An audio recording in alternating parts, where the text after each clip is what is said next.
Anche questa mattina continuiamo a leggere questo libro bellissimo, Il viaggio di mamma Teresa.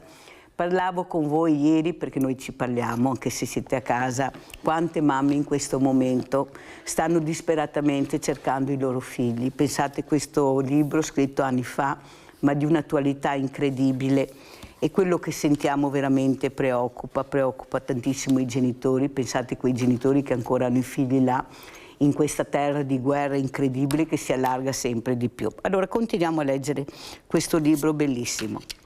Lui quando scriveva scherzava sempre, altre volte replicavo: dammi pure a intendermi, ma non me la metti in testa. E lui ancora a rispondere: se non te la vuoi mettere in testa, mettitela nei piedi.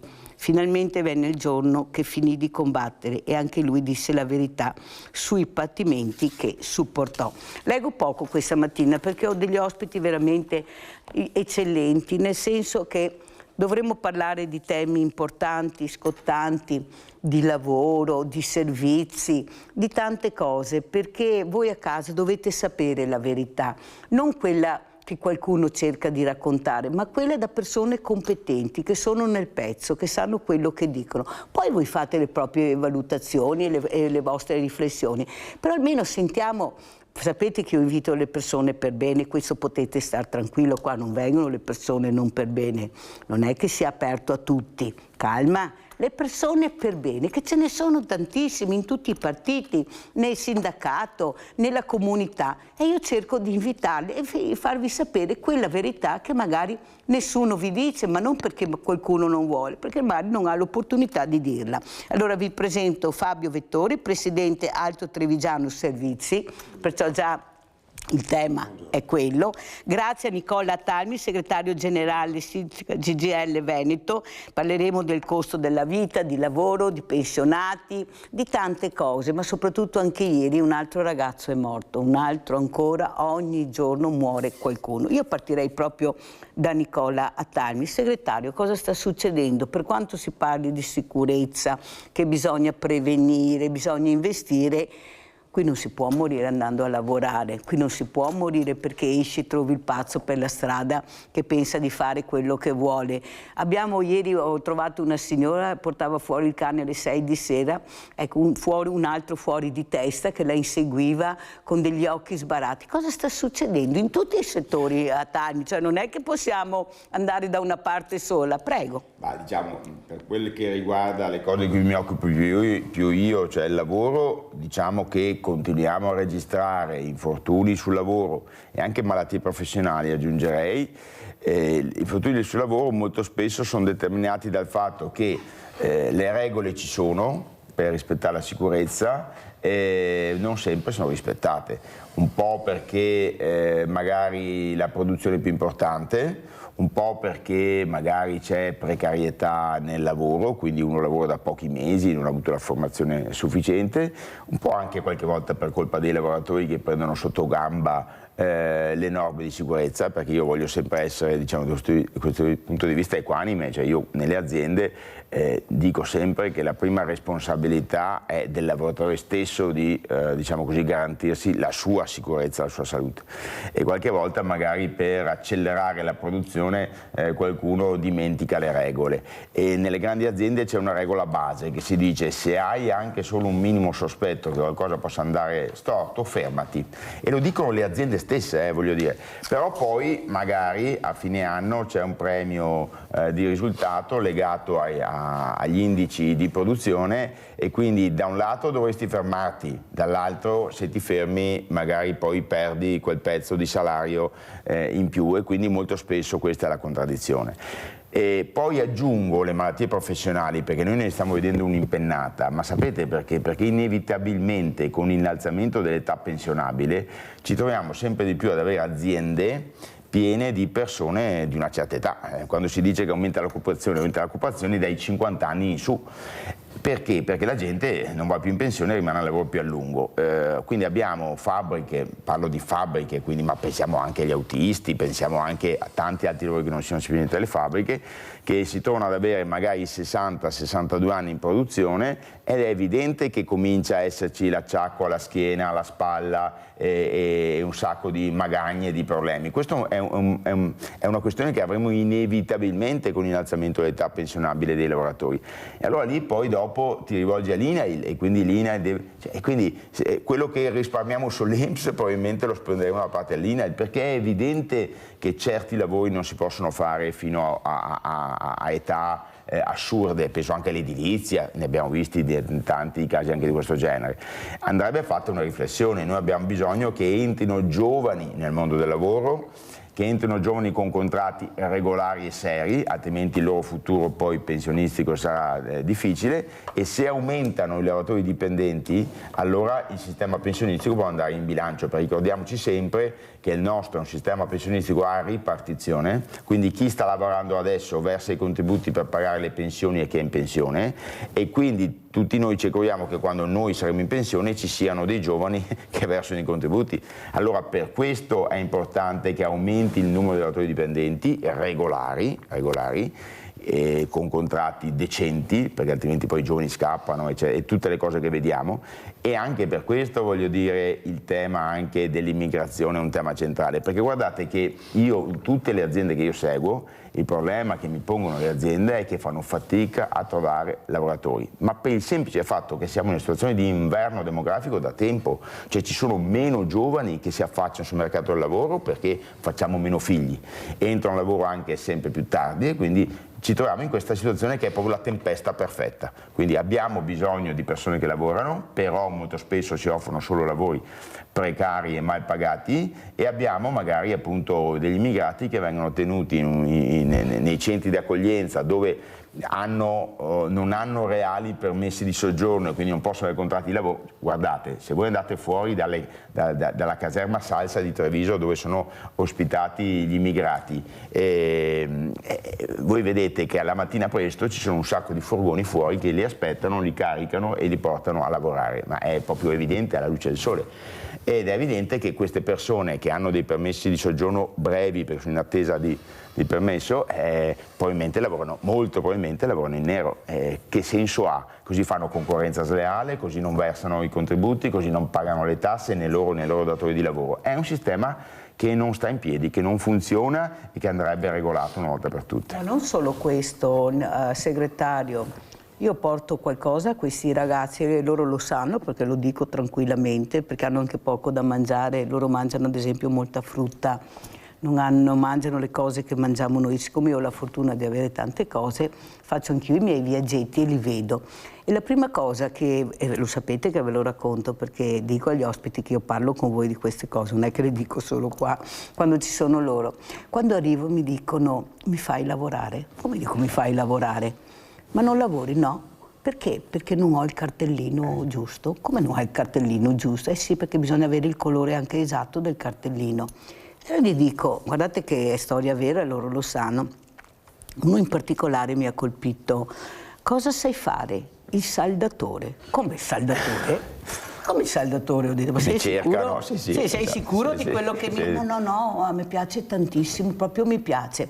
Allora, voi sapete già la storia, praticamente questo ha cercato anche di inserirsi su un contesto di lavoro, ma non c'è stato verso, nessuno rispondeva. Quando io l'ho detto, avevo anche un rappresentante della Confartigianato, ha detto non è possibile questo, allora ho preso la meglio, ho detto eccola qua, siccome a me piace dire anche e far vedere le cose come stanno.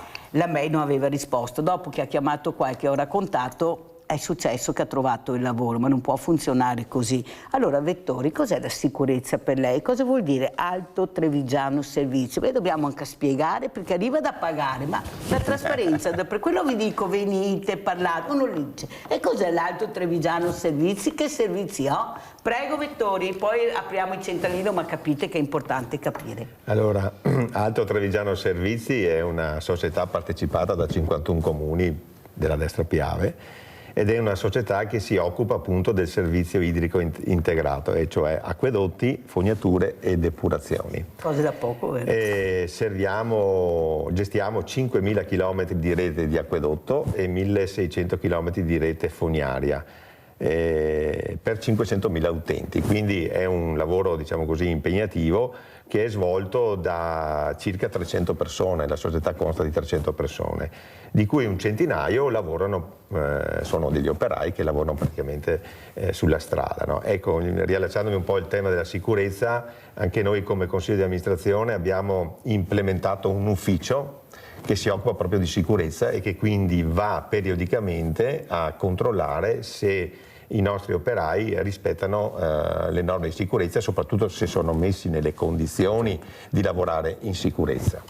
Vero è che il nostro lavoro è pericoloso perché si lavora sulla strada, non lavoriamo in quota, molto spesso non lavoriamo in quota ma in trincea, quindi le situazioni di pericolo sono un po' diverse dall'edilizia, dove lavorano su ponteggi ad alta quota e che purtroppo capitano incidenti nei cantieri per 1000 motivi che adesso qui non stiamo a ripetere, ma ha già detto bene Atalmi. E quindi è una società che cerca di dare un servizio nel miglior modo possibile, cercando anche un po', come si può dire, di educare i nostri cittadini a utilizzare in modo consapevole l'acqua, perché dobbiamo ricordarci che l'acqua non è una risorsa infinita, è una risorsa, perché senza acqua noi siamo abituati a aprire il rubinetto che esca l'acqua, ma in molte nazioni apre un rubinetto, e anche in molte regioni d'Italia, e l'acqua esce in modo razionato. Quindi dobbiamo essere un attimino anche un po' responsabili e cerchiamo anche di fare un po' di educazione civica anche con le scuole, per capire che, faccio un esempio banalissimo, aprire un rubinetto, dopo un minuto si consumano 10 litri d'acqua. Quindi dovrebbe dirlo a mio figlio quando fa la doccia la mattina. Ecco, però è già bene la doccia, perché rispetto a una vasca da bagno che consuma 150 litri, la doccia ne consuma 40. Quindi sono tutti piccoli. Sì, però vede, Presidente Vettori, quello che io chiederei, perché è importante capirlo, lei ha detto che coinvolgete questo numero importante di comuni. Sì. Cioè la trasparenza sugli investimenti. Io ho incassato tot, sì, ho speso tot, ho fatto questo. Ogni comune deve fare da tramite a quello che si investe, perché capisce che noi sentiamo da lei questi investimenti, ma poi qualcuno dice: ma dove sono? Non li vedo.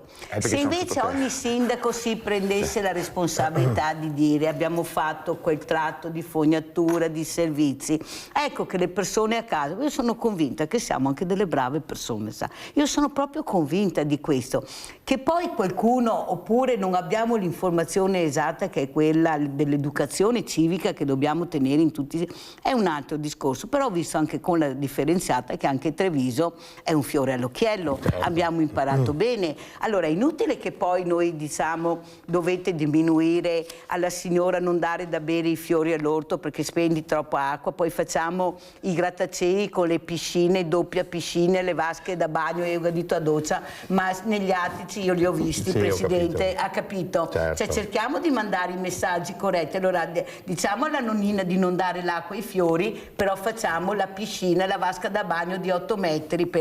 Cioè non è la vasca da bagno, è il messaggio che è devastante. Presidente, non possiamo andare avanti che chi ha tanti soldi può fare che cavolo che vuole, chi non ne ha deve fare sempre più restrizioni. O sbaglio, Atalmi?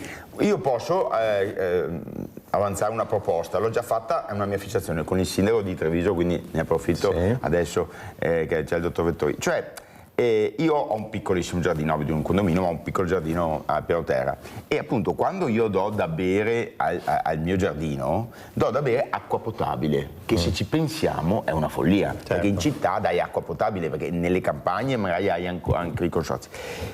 E quindi dico, perché non introduciamo tra le norme di edilizia il tema che si facciano delle raccolte di acqua piovana? Perché guardate, basterebbe poco, basterebbe mettere tra gli obblighi che vengono messi una anche per le nuove costruzioni, una vasca, se hai un giardinetto, la vasca di raccolta, la vasca di raccolta dell'acqua piovana che poi la distribuisci. Oppure una vasca per il condominio. O anche una vasca per il condominio, perché noi, veramente a me piange il cuore dover usare l'acqua potabile sapendo appunto, come diceva il dottore, che non è una cosa scontata. Noi abbiamo anche un'acqua buona, tra l'altro, a Treviso, neanche un'acqua cattiva. No.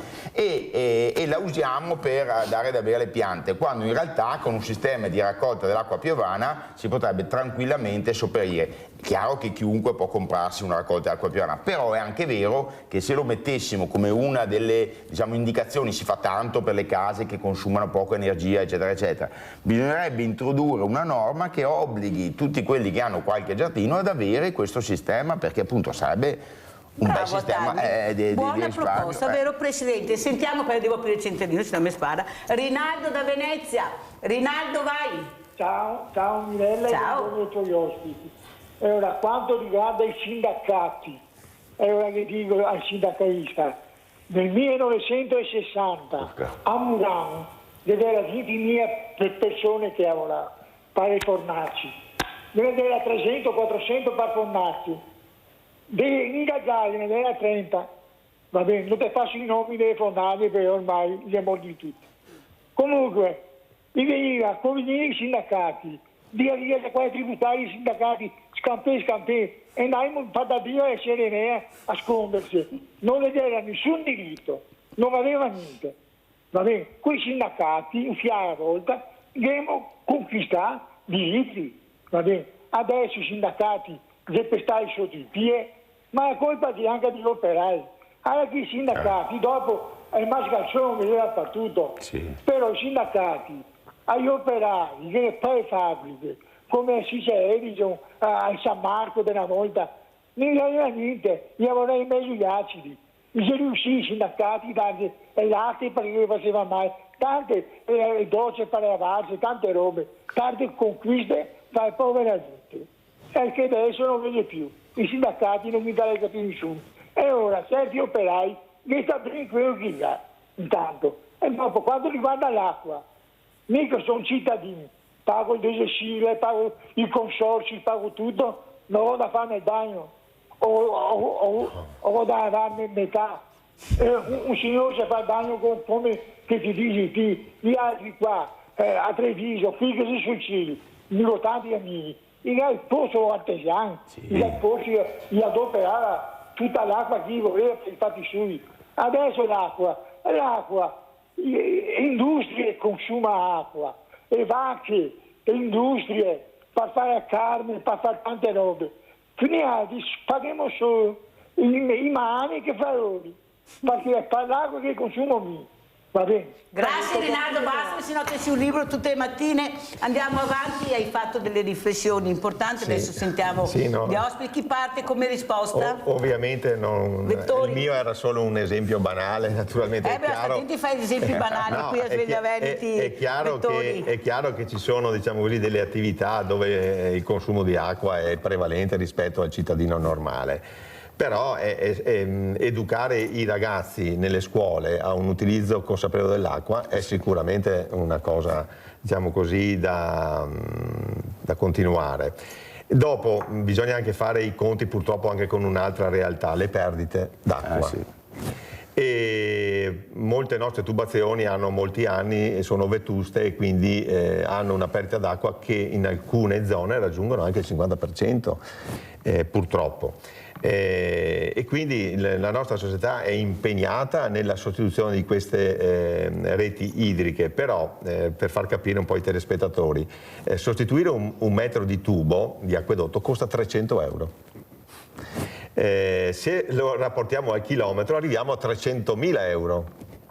Noi nella nostra programmazione arriviamo a sostituire 40-50 km di rete acquedottistica all'anno, quindi siamo impegnati per 15 milioni all'anno di euro, quindi sono investimenti importanti che però vanno fatti, perché inevitabilmente reti che hanno 40-50 anni sono reti. Sì, ma Presidente Vettori, lei ha ragione, di sicuro non do la colpa a lei, ci mancherebbe. Dopo, scusi, scusa Presidente, ma se 60 anni che sentiamo queste storie qua, che sei foreign, cioè con tutti i soldi che spendiamo inutilmente, scusa, no, perché Presidente bisogna anche dirlo, cioè i rami secchi vanno tagliati e vanno investiti sulle cose che servono. Invece noi sentiamo sempre che un tubo costa tanto, che per cambiare tutti i tubi ci vogliono tanti soldi, però dove vogliono? I fiori di milioni si trovano per cose che per noi cittadini non servono. A noi serve quello che sta dicendo lei, risparmiare. Invece paghiamo sempre di più, non riusciamo a capire perché c'è una speculazione che fa paura. Lei giustamente dice questi sono i costi, come facciamo? Però sono anni che sentiamo, cioè qualcuno dovrebbe capire in questo paese dove si deve investire, cosa c'è che non va, perché sennò non ne veniamo fuori, perché se ognuno racconta la sua versione, poi che paga siamo noi con i soldi pubblici e non vediamo risultati. Per lei, che lei anche oggi continua a dire purtroppo i soldi che abbiamo non ci permettono di fare gli investimenti che vorremmo fare. Fermo Presidente, perché abbiamo Maurizio da Conserve. Vai Maurizio. Ciao Mirella e buongiorno Ciao. ai tuoi ospiti. Ho visto che c'è anche il signore della CGIL che adesso farò delle domande. Ecco, allora, io dico questo, allora al signore della CGIL, al segretario della CGIL, va bene quello che è. Dell'SLC. Allora, io dico questo, allora, io sono un operaio. Bene, adesso abbiamo la guerra, no? Naturalmente, guarda caso, un'altra guerra in atto. Benissimo.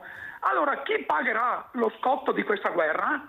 Siamo noi, perché adesso ci troveremo, già è aumentata la benzina, ho visto stamattina sui vari distributori. Bene, pagheremo uno scotto ancora più alto della guerra che c'è quella dell'Ucraina, ok? Bene, allora arrivo al dunque segretario. Allora, io dico questo, un operaio che prende al mese 1.100 euro, si vede aumentare dal giorno all'altro bolletta dell'acqua, bolletta della luce e bolletta del gas.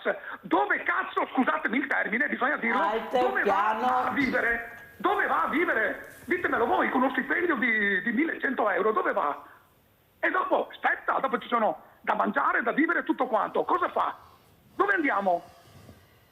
Molto chiaro, grazie Maurizio, andiamo avanti, rispondiamo. Guardi, prego Tagli. Sono proprio d'accordo, questa mattina presto venendo qua, ho visto, io abito in centro Treviso, venendo qui a San Biagio, ho visto lungo la strada i distributori della benzina hanno già aumentato la benzina e siamo appena all'inizio perché cioè stanno consumando le vecchie scorte di petrolio, il petrolio sta aumentando adesso in queste ore, aumenterà anche il gas perché c'è il blocco dello stretto di Hormuz.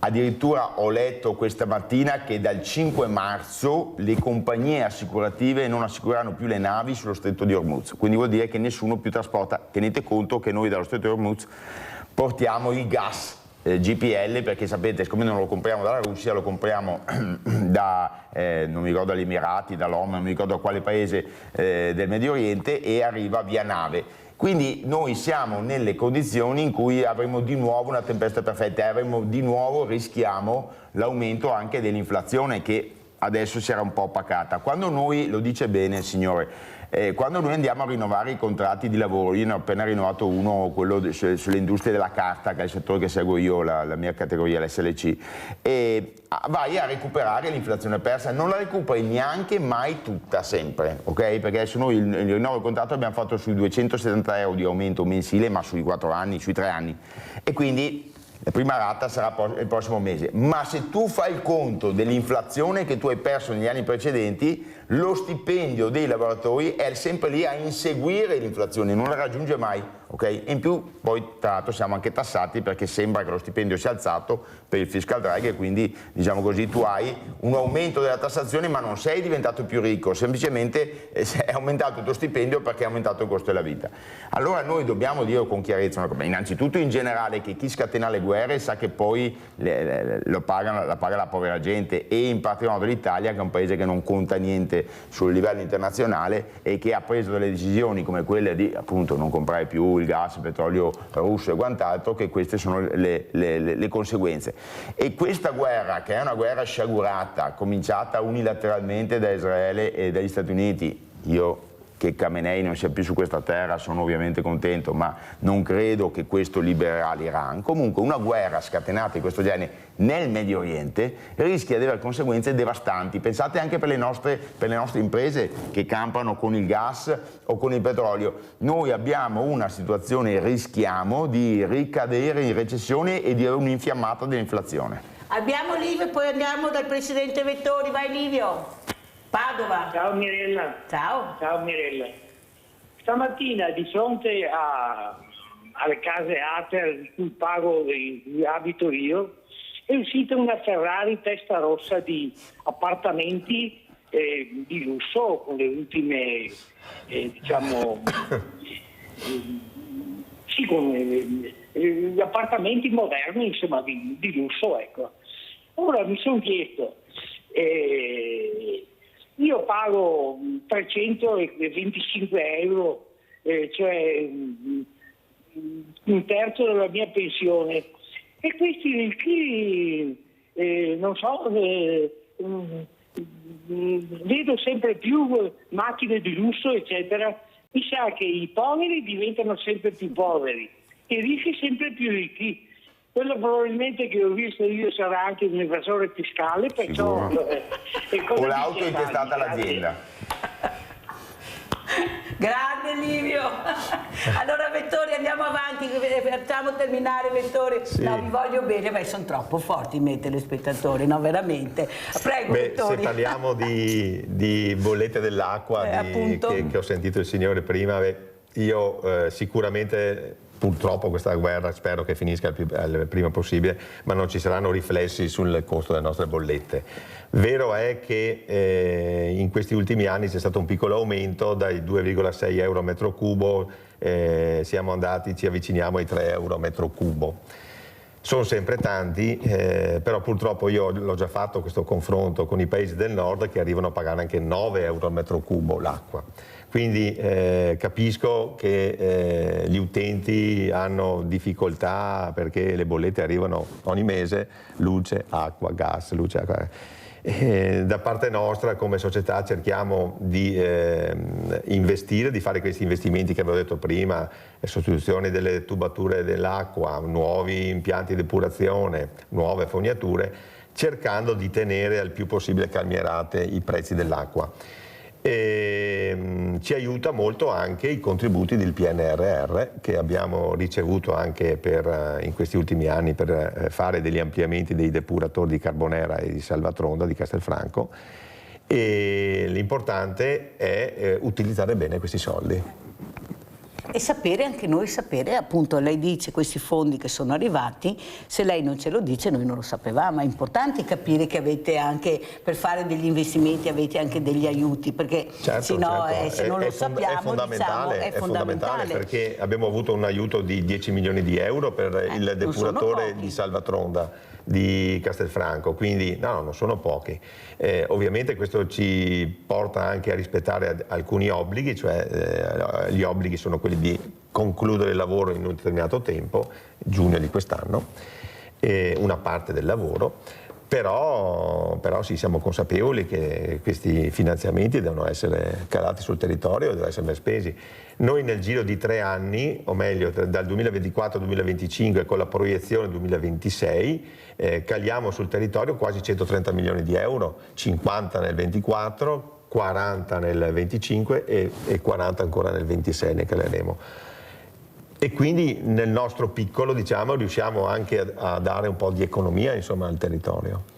Sì, e diciamo, posso dire che Treviso finalmente sta costruendo la rete fognaria. Ricordiamoci, io quando ero giovane, che ero consigliere comunale a Treviso e facevo questa battaglia, metà della città di Treviso, forse di più, non è collegata al sistema fognario, quindi alle vasche IMO. Dentro le mura, diciamo. Esatto. No? Adesso finalmente certo. Perché molti sindaci, e quindi va riconosciuto anche all'amministrazione attuale di Treviso, una volta perché non si facevano quei lavori? Perché sono sottoterra, cioè non sono la piazza, una cosa visibile, devi fare concretamente, e guardate che non solo si risparmia economicamente i cittadini rispetto a svuotare le vasche IMO, che poi tra l'altro è un sistema che non è mai, lei mi insegna, voglio dire, no, ecologico come dovrebbe essere, e anche mai sempre regolare. Ma anche i cittadini spendono anche meno, ma anche dal punto di vista ambientale è importantissimo. Aurelio, due carare, vai Aurelio. Pronto, tocca a me. Prego. Allora, perché io non vedo adesso che mi parlo? Dai. Allora, io voglio dire una cosa, io ho 94 anni. Wow. Complimenti. Quando ho cominciato a lavorare a 11 anni, ho sempre lavorato. Sono stato in tempi miei in mezzo al sindacato, CGIL. Sono stato nel Partito Comunista. Bravo. Per 3 anni. Io ho fatto queste cose qua. Ho sempre lavorato, ho cambiato mestieri. E non state sempre a dare colpa agli altri, perché ha detto quel signore Ricciuto là, ha detto a Talmi, Nicola Talmi, segretario. Siamo un governo che non vale niente. Hanno comandato loro anche i tempi della democrazia cristiana, perché sfruttavano tutto, sì. Dovevano passargli gli assegnetti, trovavano gli accontini e stavano buoni. Adesso che loro hanno lavorato, sono stati in mezzo al governo e tuttora comandano i comunisti. Magari. Ma io non ce l'ho con i comunisti, ce l'ho col comportamento scorretto che abbiate con tutti. Quando che voi insultate anche a me. Quando che voi parlate male dell'Italia o chi che parlate anche a me. Come no? Perché? Fate così con la bocca. Quando che voi insultate tutti. Dovete essere corretti, comportarvi bene, e le guerre, quando esiste il mondo, dai tempi di Caino e Abele, c'erano sempre state. Allora bisogna adattarsi, prepararsi a queste cose qua, essere prudenti, e se voi prendete, vi organizzate, fate uno sciopero nazionale e mandate a casa, come andate a prendere tutte quelle persone che portate qua, che mangiano e bevono fuori i porti per le strade, per le chiese e per le vie. Se voi vi organizzate e vi portate a casa sua, l'Italia è ricca. L'Italia diventa ricca, in 10 minuti diventa ricca. Ha capito, caro giovane? Molto chiaro Aurelio, grazie. Intanto complimenti Aurelio, 94 anni, ma soprattutto la voglia di parlare, Classe di dire 32. quello che pensano, poi ognuno fa le proprie riflessioni naturalmente, però dobbiamo capire che è gente che ha lavorato tanto, ecco, e che ultimamente però sono molto arrabbiati a Talmi, io li sento, anzi direi che sono loro quelli arrabbiati che hanno provato le guerre, la miseria, che hanno lavorato con gli strumenti che di sicuro non erano quelli di oggi, mentre i giovani sono molto meno arrabbiati, sono ottimisti. Però come mai sono così arrabbiati a Talmi? Beh, allora il signore poi ha detto delle cose anche condivisibili, per carità, però dopo, io non ho insultato nessuno, ho semplicemente detto che questo governo non conta niente sul piano internazionale, non mi sembra insultare nessuno, e tantomeno il signore, ci mancherebbe altro. E guardi, anche su quella questione che noi diventeremo ricchi se improvvisamente mandassimo via tutti gli immigrati che sono qui, allora sempre distinguendo gli immigrati che sono qui regolari da quelli che sono qui irregolari, e da quelli che delinquono e quelli che non delinquono, perché poi questa è anche la differenza vera, no? Come anche per gli italiani, ovviamente. In realtà purtroppo, lo dico al signore che ha 94 anni, noi siamo una società che sta invecchiando, siamo in pieno inverno demografico e o noi ricominciamo oggi a fare figli, ma sarà sempre troppo tardi per quando poi questi figli saranno grandi, oppure noi abbiamo proprio un problema, ma lo dicono, ammettono tutti, come tutte le società occidentali, diciamo così, mature, siamo un paese che sta invecchiando, non facciamo figli e i figli servono per poter mandare avanti le nostre aziende e tenere in piedi il sistema pensionistico e welfaristico, quindi il tema dell'immigrazione, se regolare, regolamentata, con pari diritti, perché altrimenti fanno concorrenza sleale, io credo che comunque sia un tema che noi dobbiamo porci, come Europa, neanche solo come Italia, come Europa. Guardate, in Europa l'unico paese che ha una situazione economica, diciamo così, in controtendenza è la Spagna. La Spagna ha preso proprio questa strada, cioè ha preso quelli che erano lì in questa condizione per cui non potevano lavorare e quant'altro, ha distinto quelli che avevano commesso reati da quelli che no, quelli che vedevano che volevano integrarsi gli hanno dato un permesso di soggiorno di lungo periodo per poterli far lavorare. Ed era la cosa di cui avevano bisogno. Noi molto spesso invece rispondiamo alle questioni di pancia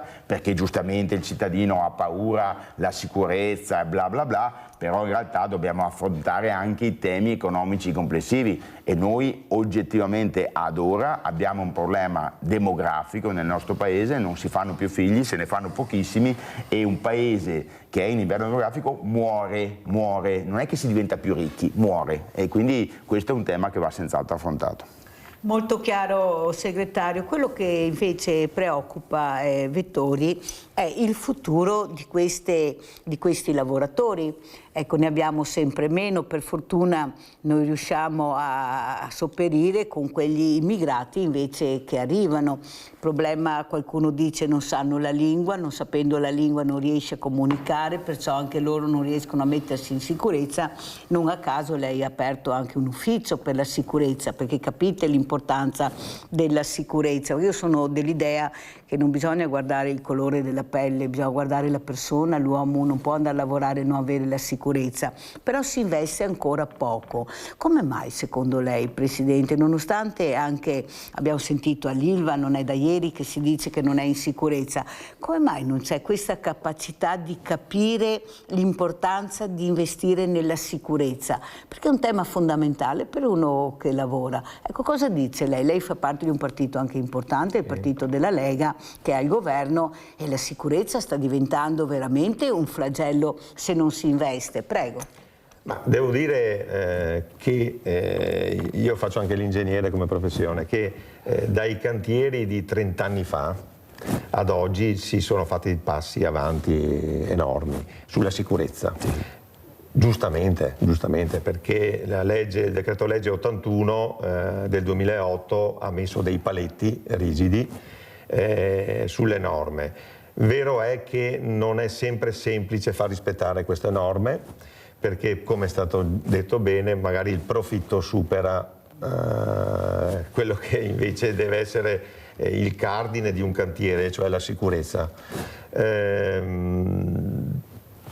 Bisognerebbe investire ancora sulla sicurezza, su questo non c'è dubbio, perché le norme ci sono. Sì, appunto. Non è necessario implementare la norma, perché la norma c'è, le norme ci sono.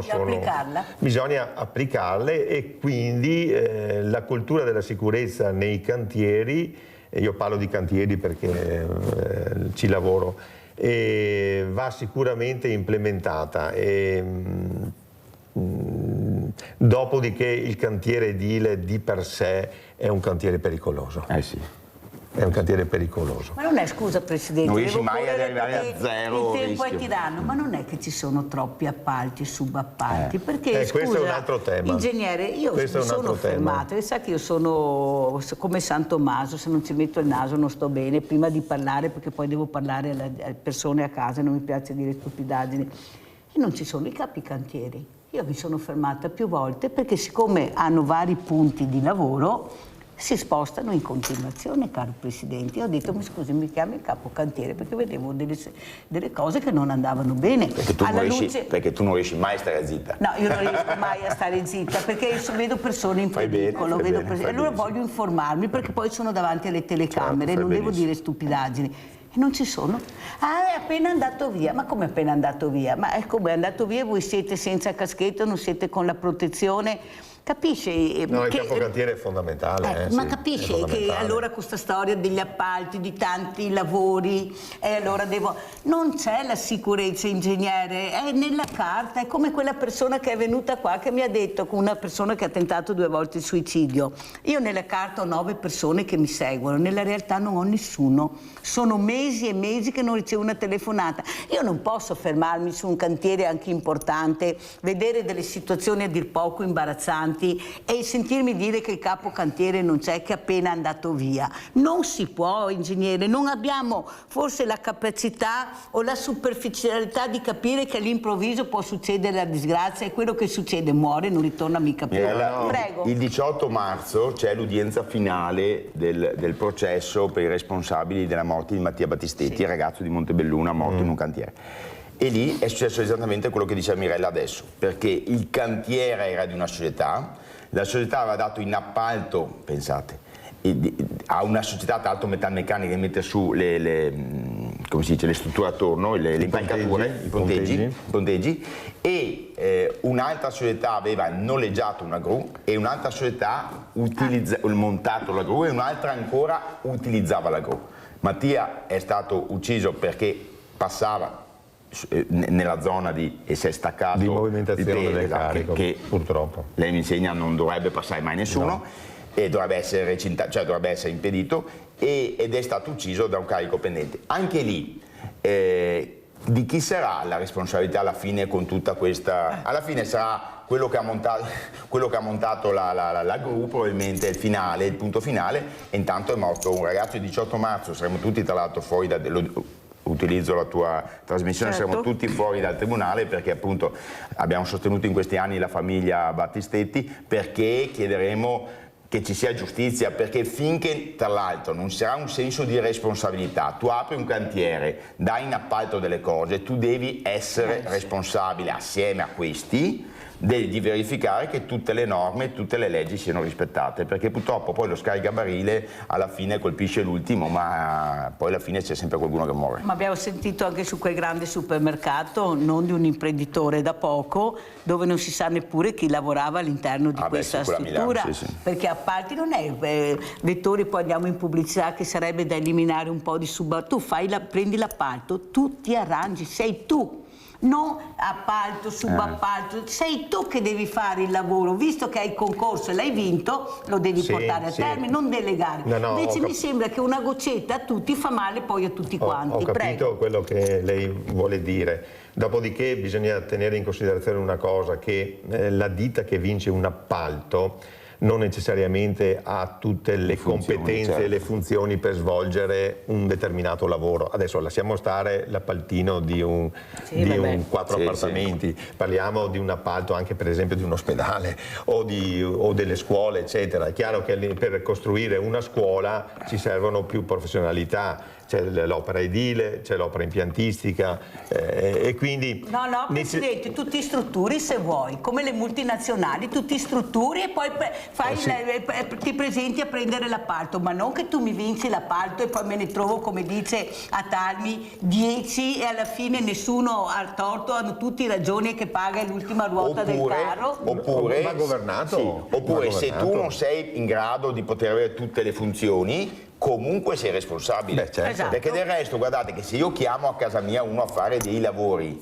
e ma è così comunque, l'appaltatore è responsabile. Se io chiamo qualcuno a casa mia a fare dei lavori, questo mai fa i lavori in nero o senza sicurezza o quant'altro, cose di questo genere, sono responsabile anche io e che chiamo anche questa persona. Anche il committente. Certo. E quindi da questo punto di vista deve esserci una responsabilità insolita tra tutti, perché non basta che io dica, insomma, ho preso lui, mi sembrava che fosse tutto in regola, e questa è una questione che va affrontata. Ma la committenza, chiunque sia, pubblica o privata, ha comunque come riferimento l'appaltatore. Se dopo l'appaltatore si avvale di subappalti professionali, però certo. Io come committente o pubblico o privato ho il riferimento all'appaltatore. Ma però Nicola Talmi, il segretario, ha citato un caso che ha fatto scalpore Battistetti e siamo ancora in cerca di chi è il colpevole, perché tutti passano il cerino e quando sei in tanti, in Italia che è il paese dei furbi, chi ha più soldi, alla fine voglio vedere chi paga, capisci ingegnere, che veramente non ci siamo. Bastava vedere in tribunale. Dalla parte della famiglia di Battistetti c'erano 2 avvocati, quello della famiglia e quello nostro del sindacato che ci siamo fatti parte civile. Dall'altra parte c'erano 6 avvocati tra i più importanti di Treviso che rappresentavano tutte le fasi di questo appalto. Quindi sono curioso, ho molta fiducia nella magistratura e penso che la magistratura interverrà con forza. Mi piacerebbe che tutte le responsabilità venissero, perché è giusto che ognuno sia responsabile quando appunto fa questi appalti di tutto quello che succede. Troppo lunga la filiera, segretario, è troppo lunga, bisogna accorciarla in tutti i sensi, abbiamo le filiere lunghe. Ivan, scusami, Ivan da Treviso ti do subito la parola, vai Ivan. Buongiorno. Buongiorno. Sono Bellio Ivan di Treviso. Prego.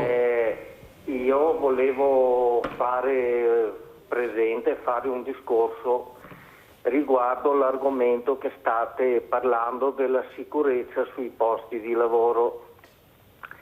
Io ho 57 anni, ho iniziato a lavorare a 13 anni. I primi anni naturalmente andavo a lavorare perché i genitori dicevano piuttosto di stare a casa, intanto vai dove trovi. Ma adesso, dell'età che ho, a 57 anni appunto, con i miei colleghi dove che lavoro, ci diciamo spesso queste cose. Il nostro caro governo, come tutti i governi europei naturalmente, vogliono tenere a lavoro le persone fino quasi a 70 anni. Questo quanto incide sulla sicurezza nei posti di lavoro? Una persona quando arriva a una certa età ha tanti acciacchi, è stanca, non ha più l'attenzione come un giovane, di conseguenza aumentano gli incidenti, aumentano le malattie, aumentano i giorni di malattia, perché chi non ha male alla schiena ha male alle ginocchia, ha male alle spalle, dappertutto. Quando una persona di una certa età che ha diversi problemi, come io, che vai a chiedere la pensione di invalidità che ho il 74%, fanno di tutto per non darti niente e sei costretto a continuare a lavorare. Mi sembra che questo è un argomento molto serio e molto importante. Vi ringrazio soprattutto la signora Mirella di queste trasmissioni. Caro. E quando posso vi seguo sempre. Adesso ascolto la vostra opinione. Grazie. Buongiorno. Grazie caro Iva, un grande abbraccio, sai Iva, da parte mia. Vedete l'importanza di interloquire con gli ospiti, ecco, dovremmo farne molte di più di queste trasmissioni, scusate se lo dico, perché per loro è molto importante. Allora Iva, siccome meriti una risposta molto corretta, devo darla assolutamente dopo la pubblicità, perché ho forato tantissimo anche stamattina. Pubblicità.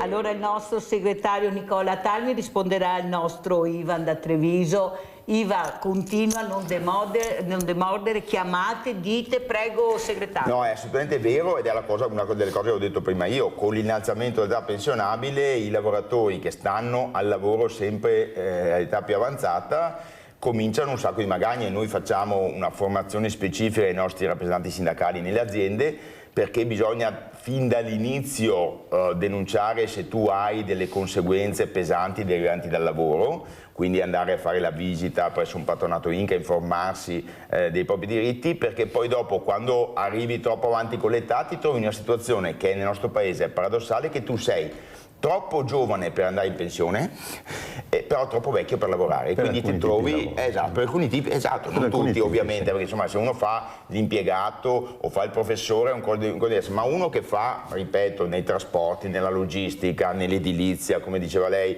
nelle fabbriche, oggettivamente noi non pensare, guardate, ad oggi l'età pensionabile ormai di vecchiaia per una persona è di 67 anni, adesso vanno in pensione ancora un po' prima perché hanno cominciato a lavorare molto presto, ma un domani, quando siccome i giovani entrano nel mercato del lavoro più tardi, tu andrai in pensione solo con la vecchiaia, non più con l'anzianità, cioè con gli anni in cui tu hai lavorato, e noi ci troveremo con un allarme sociale di persone troppo vecchie. E guardate che questo fatto incide anche nella produttività, perché noi si dice sempre che l'Italia è un paese che ha una produttività bassa rispetto agli altri paesi europei, perché noi lavoriamo tanto e tante ore come italiani, come lavoratori italiani, ma le nostre imprese hanno una produttività bassa, e questo è determinato da due elementi. Uno, gli investimenti, perché ci sono aziende serie che investono nella loro azienda e ci sono aziende che invece i soldi degli utili li mettono nell'edilizia o negli investimenti o quant'altro. E poi anche la questione dei giovani e i giovani preparati, che aumentano ovviamente anche la produttività delle aziende. Quindi un sistema che invecchia è anche un sistema che è molto molto meno produttivo. Dobbiamo renderci conto. Guardate che tra l'altro stiamo assistendo a una trasformazione tecnologica devastante, non nel settore produttivo di cui parlavamo, ma guardate che i meccanismi dell'intelligenza artificiale cancelleranno nel giro dei prossimi 2-3 anni, non tanto, un sacco di lavori impiegatizi normali, perché inevitabilmente l'intelligenza artificiale è in grado di fare tutto. Però, anche questo è un problema di cui non parla nessuno. Sì, no, noi ne parliamo di intelligenza artificiale, facciamo anche lezioni di sicurezza sabato su questo. Però a Talmi quello che spaventa è che si guarda sempre a una tecnologia ultramoderna e futuristica.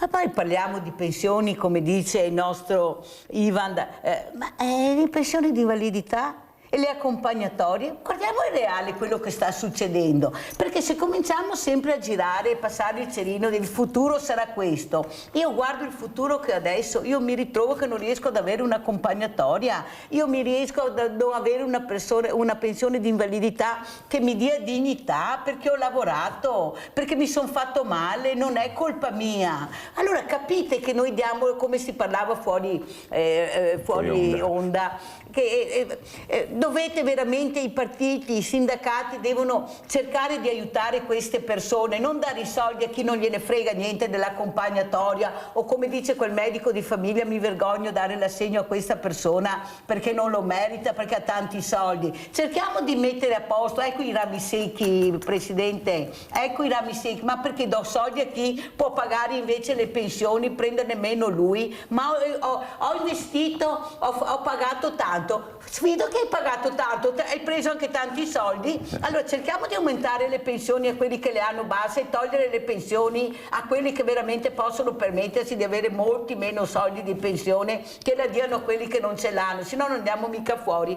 Roberto da Salzano, vai Roberto. Buongiorno, vi saluto tutti. Vorrei parlare di un argomento, penso sia un argomento del giorno, che sarebbe quello della sanità. Prego. Volevo parlare della sanità, sì, in modo generale, perché non si fa, penso che per risolvere il problema della sanità si dovrebbe fare guardando il reddito, ossia adesso i soldi non ci sono per la sanità, perché io devo pagare quanto paga uno che tira 100 milioni all'anno? Perché non si guardano le categorie, ossia la sanità dovrebbe essere, è vero che la nostra sanità è generalizzata, perché quelli che guadagnano una barca di soldi non devono pagare niente? Noi andiamo a farsi una visita, io per esempio l'ultima volta sono andato a fare una visita per mia moglie, ho speso 200 euro, li spendo io, li spende anche quello che... Ma quando devi fare una visita privata si dovrebbe guardare come si chiama, a reddito totale di chi si dovrebbe mettere una quota in cui uno deve o dare qualcosa in più o pagare tutto, perché se andiamo avanti così non si risolve il problema della sanità, perché ormai stiamo andando allo sbando. Io per esempio ultimamente faccio volontariato come autista all'Ausen, no? E guardi, sono stato sbigottito dalle cose che succedono, sono delle persone che non hanno nemmeno i soldi per mangiare, eppure per farsi una visita, ieri ho portato una signora che aveva 80 anni, doveva farsi una visita che per me sembrava urgente, 6 mesi.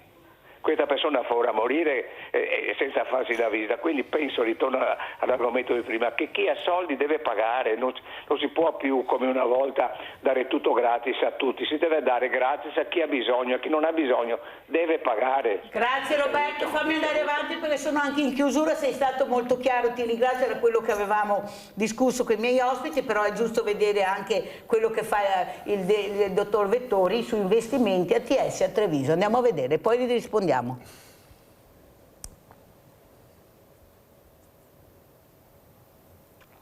Come vedete da questo tabellone, la società ATS ha investito circa 16,8 milioni di euro nel comune di Treviso per 15 km di rete acquedottistica e rete fognaria e 13.000 abitanti equivalenti allacciati.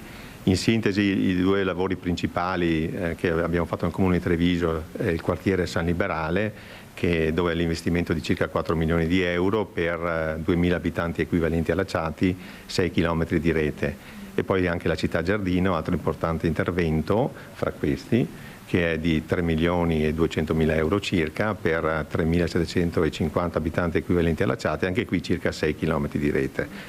Io approfitto per ringraziare naturalmente l'amministrazione comunale di Treviso, il sindaco, gli assessori e tutti i consiglieri per la collaborazione fattiva, perché lavori di questo tipo naturalmente vanno fatti in sinergia col comune. Ringrazio anche tutto lo staff di ATS, a partire dal direttore Pierpaolo Florian, ai dirigenti e agli stessi operai che lavorano in strada, e ringrazio anche i cittadini, perché in questo periodo hanno inevitabilmente dovuto sopportare qualche disagio che lavori di questo tipo purtroppo si creano. Cercheremo di attenuare il più possibile questi disagi, cercando di chiudere questi lavori come più o meno sono previsti all'80% entro la fine di quest'anno. La tariffa praticamente progressivamente sta aumentando del circa il 5% in questi 3 anni. Oggi siamo intorno ai 2,85 euro a metro cubo, arriveremo a circa sotto i 3 euro a metro cubo, però teniamo conto che tutti questi piccoli aumenti servono per fare investimenti, e se li raffrontiamo peraltro una tariffa del nord Europa che sono più del doppio, diciamo che insomma la nostra tariffa è ancora molto accettabile. Un ampliamento dedicato alla custodia dei mezzi della società Alto Trevigiano Servizi, ma c'è anche una piccola area ristoro per i dipendenti, uno spogliatoio e un'infermeria. 1.300.000 euro l'investimento di ATS per il completamento dell'opera. Un nuovo tassello a Montebelluna che si aggiunge al polo, punto strategico per la logistica territoriale e regionale, che potenzierà ulteriormente la capacità infrastrutturale e funzionale del polo stesso. Una zona baricentrica, perché da qui, grazie alla Feltrinea e grazie alla Pedemontana Veneta, consente di raggiungere in poco tempo tutto il territorio gestito, un'opera fondamentale che consente di ampliare quello che era il capannone esistente con un altro stralcio che poi vedrà altri sviluppi in futuro. Il nuovo intervento ha interessato un'area complessiva di circa 7.000 metri quadrati, completamente riqualificata per garantire funzionalità, efficienza e sostenibilità. Proseguono intanto i lavori di ATS a Treviso. Abbiamo inaugurato sostanzialmente la partenza dei lavori di quasi 15 km di rete acquedottistica che andrà a servire 13.000 abitanti equivalenti per un importo di 17 milioni di euro. All'interno di questi c'è il quartiere San Liberale, dove vengono investiti 4 milioni di euro per 6 km di rete, se non ricordo male, e un allacciamento di 2.000 abitanti equivalenti.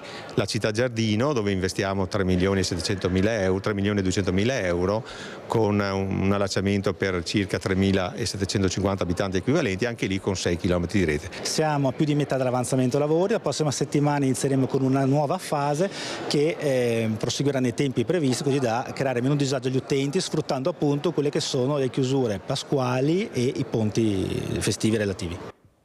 Allora, Presidente, cosa diciamo, come commentiamo questi importanti servizi che abbiamo visto e la gente capisce cosa fa, vede l'investimento? Qualcuno, lei invece, il Presidente diceva prima, ma se siamo sottoterra, intanto lei lo dica, e noi sappiamo che sottoterra è stato fatto quel chilometro messo in ordine, però importanza di investire nelle cose che servono. Prego, Presidente. L'investimento che, come il filmato ha fatto vedere, che abbiamo fatto a Treviso, è stato un investimento che stiamo facendo a Treviso, perché stiamo continuando. È un investimento importante, nel senso, fare le fognature all'interno del centro storico è stata anche una sfida, quindi mi sento anche di ringraziare l'amministrazione del Comune di Treviso, Mario Conte, che ha accettato questa sfida, perché, come diceva lei, noi purtroppo realizziamo un'opera che sta sottoterra e molto probabilmente i cittadini qualche volta non riescono ad apprezzarla, ma in realtà la fognatura toglie, diciamo così, all'ambiente circostante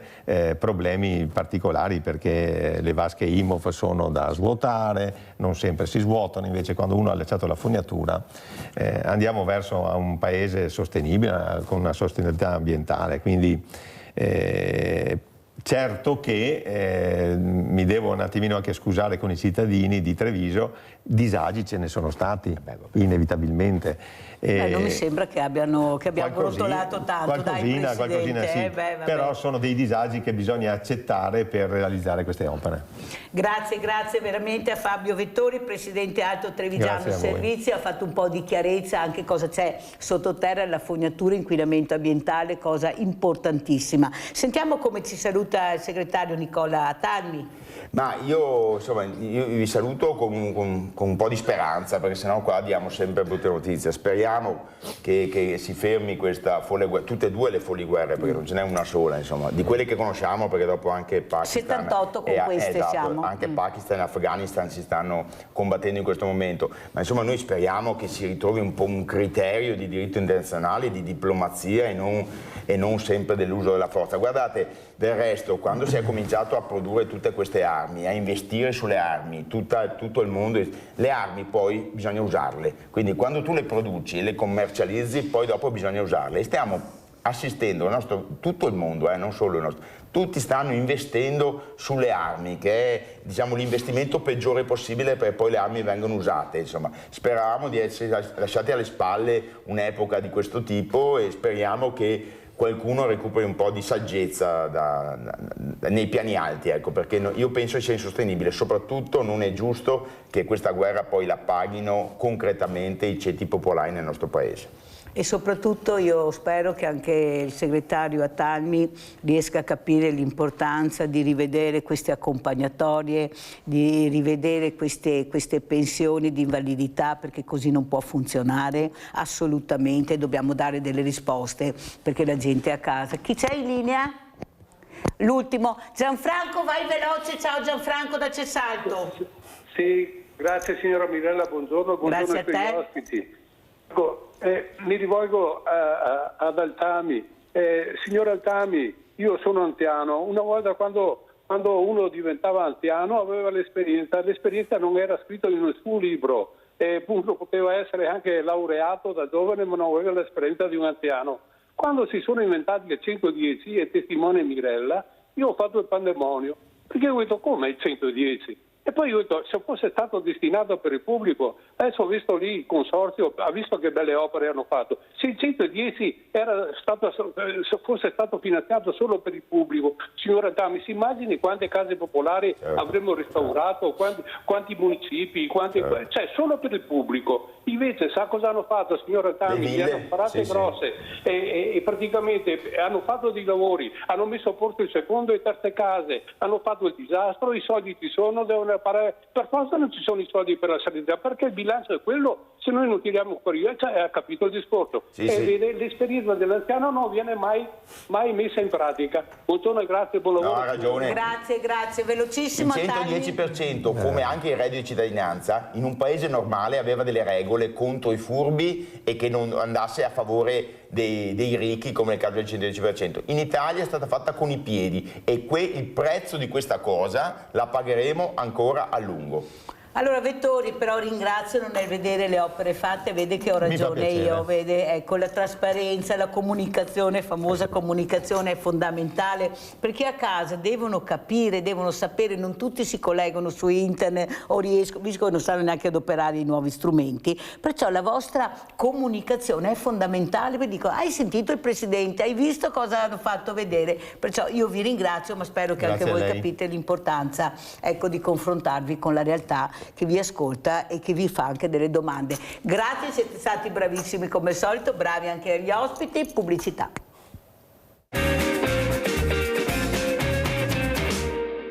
Presento due ospiti graditissimi, abbiamo Roberto Zanatta, neurochirurgo, direttore unità chirurgia spinale, assieme al collega che si presenti? Jacopo Del Verme. Eccolo qua, voi li avete già visti, sono già stati ospiti di Sveglia Veneti, è importante anche comunicare, avete sentito anche nella prima parte l'importanza di capire anche i nuovi strumenti, questa nuova medicina, la telemedicina, la nuova chirurgia. Allora, dottor Zanatta, cosa ci racconta questa mattina? Cosa c'è di importante da sapere, da dire? Adesso c'è un ricambio generazionale anche all'interno del Canfoncello, vedremo. Con il nuovo direttore. Che salutiamo, il dottor Bizzarri. Vediamo che testimone ha preso e che testimone ha lasciato il dottor Benazzi. Penso che abbia da lavorare veramente a sufficienza, insomma, perché di lavoro ce n'è tanto da fare. Gli auguriamo sicuramente un buon inizio. Allora ci dica, intanto spieghiamo chi è il dottor Zanatta, questo direttore della chirurgia spinale, l'importanza di quello che sta dicendo. Prego dottor Zanatta, spieghiamo anche cosa fa e di cosa si occupa, prego. Beh, questa è una nascita nuova, insomma, che è una unità di chirurgia vertebrale che ha avuto il battesimo, tra l'altro, di fatto con le Olimpiadi. Noi ci occupiamo di tutta la patologia che riguarda sia la vertebra che il midollo, quindi tutta la patologia vertebro-midollare è trattata ampiamente sotto gli aspetti, dalla patologia degenerativa a quella neoplastica a quella traumatica. Insomma. Ripeto, il battesimo l'abbiamo avuto proprio con le Olimpiadi, visto che siamo stati classificati ospedale olimpico dal CIO, cioè l'US di Belluno, l'US di Treviso e assieme al Codivilla Putti di Cortina erano i centri di riferimento per gli atleti e per le famiglie degli atleti delle Olimpiadi. Dottor Zanatta, essere un punto di riferimento quanto importante è anche per voi? Perché voi ci mettete l'anima anche con gli interventi che fate, è una passione, la passione di questo lavoro. Sapere di essere un punto di riferimento come diagnostica è fondamentale anche per voi, cioè vi dà anche quell'energia per dire ho visto giusto e finalmente è arrivata anche la gratificazione, perché fa parte anche di questo, cioè il ripagamento del lavoro svolto, e lo vediamo perché l'ospedale Canfoncello è stato scelto non a caso. Prego, certo. dottor Zanatta. No, sicuramente è una gratificazione di tutto il lavoro che viene fatto e un riconoscimento che poi viene visto, ha una risonanza, riprendo l'occasione delle Olimpiadi, è una risonanza internazionale, ma dal nostro punto di vista è sicuramente un giusto riconoscimento di tutto il lavoro che facciamo. Insomma, sentiamo anche il collega. Se è stato gratificato. Perché siamo sempre in prima linea. Prego, dottore. Ma, insomma, gratificante è gratificante, ovviamente. Lo sforzo è enorme, costante e purtroppo anche la patologia vertebrale, quella traumatica, è una delle cose che in questa USL e anche nella USL bellunese che noi dreniamo ha una frequenza rilevantissima. E quindi la nostra presenza nelle sale operatorie, nel percorso diagnostico e terapeutico di questi pazienti è praticamente quotidiana. Ecco, è difficile pensare a una settimana in cui non arrivi un trauma vertebrale o un grosso problema spinale da considerare, da risolvere e da curare. Per cui veramente l'impatto è importante di questa fetta di patologia, e quindi penso che la creazione di questa unità recente, come diceva il dottor Zanatta, sia anche una giusta riconoscimento per un impegno e una presenza così cospicua sul campo da parte di chi fa chirurgia vertebrale. Ecco, per cui penso proprio la USL Treviso era proprio la USL giusta per poter dare questo riconoscimento e creare questa unità ex novo. Ecco. Senta, dottor Del Verme, quanto è importante è intrigare i ragazzi, i giovani, che magari non hanno le idee ben chiare, perché un conto è studiare, un conto è vivere il momento. Ecco, io prima fuori onda dicevo ai dottori ospiti che il professor Cillo ha detto che era veramente contento perché c'era stata una richiesta di 40 ragazzi che volevano entrare nelle sale operatorie a vedere, essere intrigati, perché io sono convinta che questi ragazzi, anche con i nuovi strumenti, anche con l'intelligenza artificiale, stanno volando, nel vero senso della parola. Meno giorni sono fermi, loro stanno volando.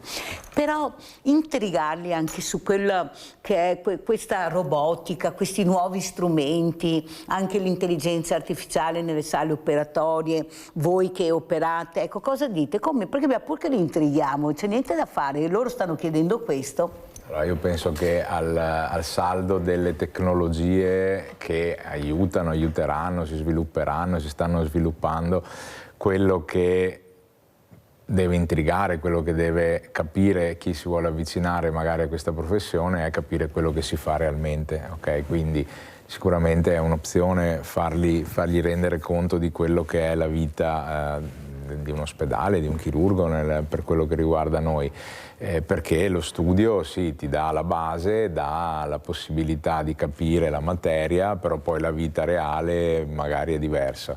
Dopo che fattivamente si possa fare o meno, questo non lo so. Vedremo in futuro, lo vedremo in futuro. Non è neanche così facile. Però insomma un passetto alla volta, lo diceva anche il dottor Gerosa. Sicuramente ecco, bisogna rendersi conto di quello che si vuole fare e non è solo sulla carta del libro, ma è sulla quotidianità. Allora, dottor Zanatta, quello che vorremmo anche capire è l'importanza del trauma.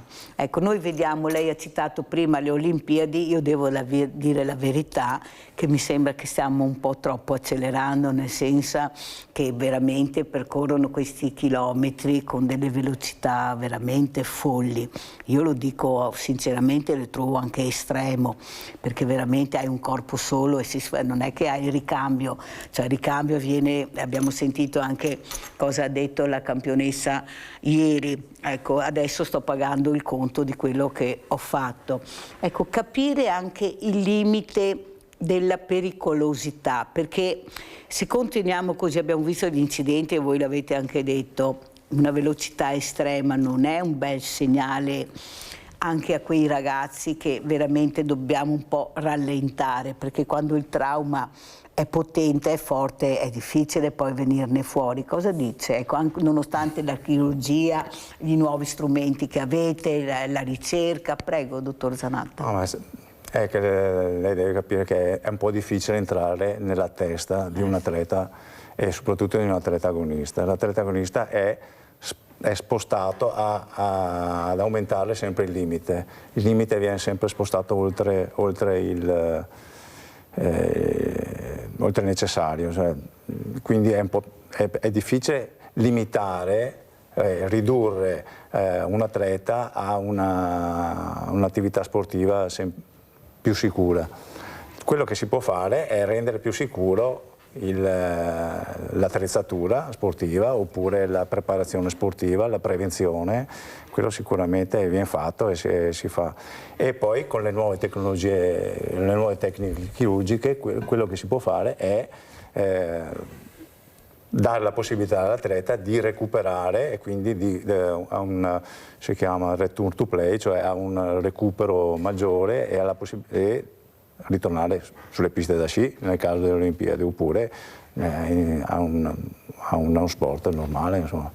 Dottor Zanatta, quanto è importante anche la ricerca? Io ad esempio ho avuto la banca dei tessuti, ecco, questi famosi poi trapianti che vengono fatti anche per voi, quanto vi aiuta? Ecco, e soprattutto la donazione che è fondamentale. Fondamentale, moltissimo.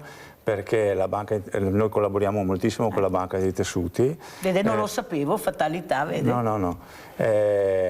Utilizziamo dei tessuti, soprattutto dei prelievi di osso, che a differenza di anni fa, quando si prelevava dei frammenti d'osso dal paziente stesso, dalla cresta iliaca, dal bacino, adesso si utilizzano dei tessuti preformati oleofilizzati che ci dona la banca dei tessuti e quindi con meno disagio da parte del paziente e noi più possibilità di fare interventi che prima non si potevano neanche pensare. Dottor Zanatta, secondo lei, poi lo chiederò anche al dottor Jacopo Del Verme, c'è abbastanza informazione su questo? Perché sa che io sono molto preoccupata, perché ho avuto diverse associazioni di volontariato, dall'Avis all'AIDO e altre, a 18 anni non donano.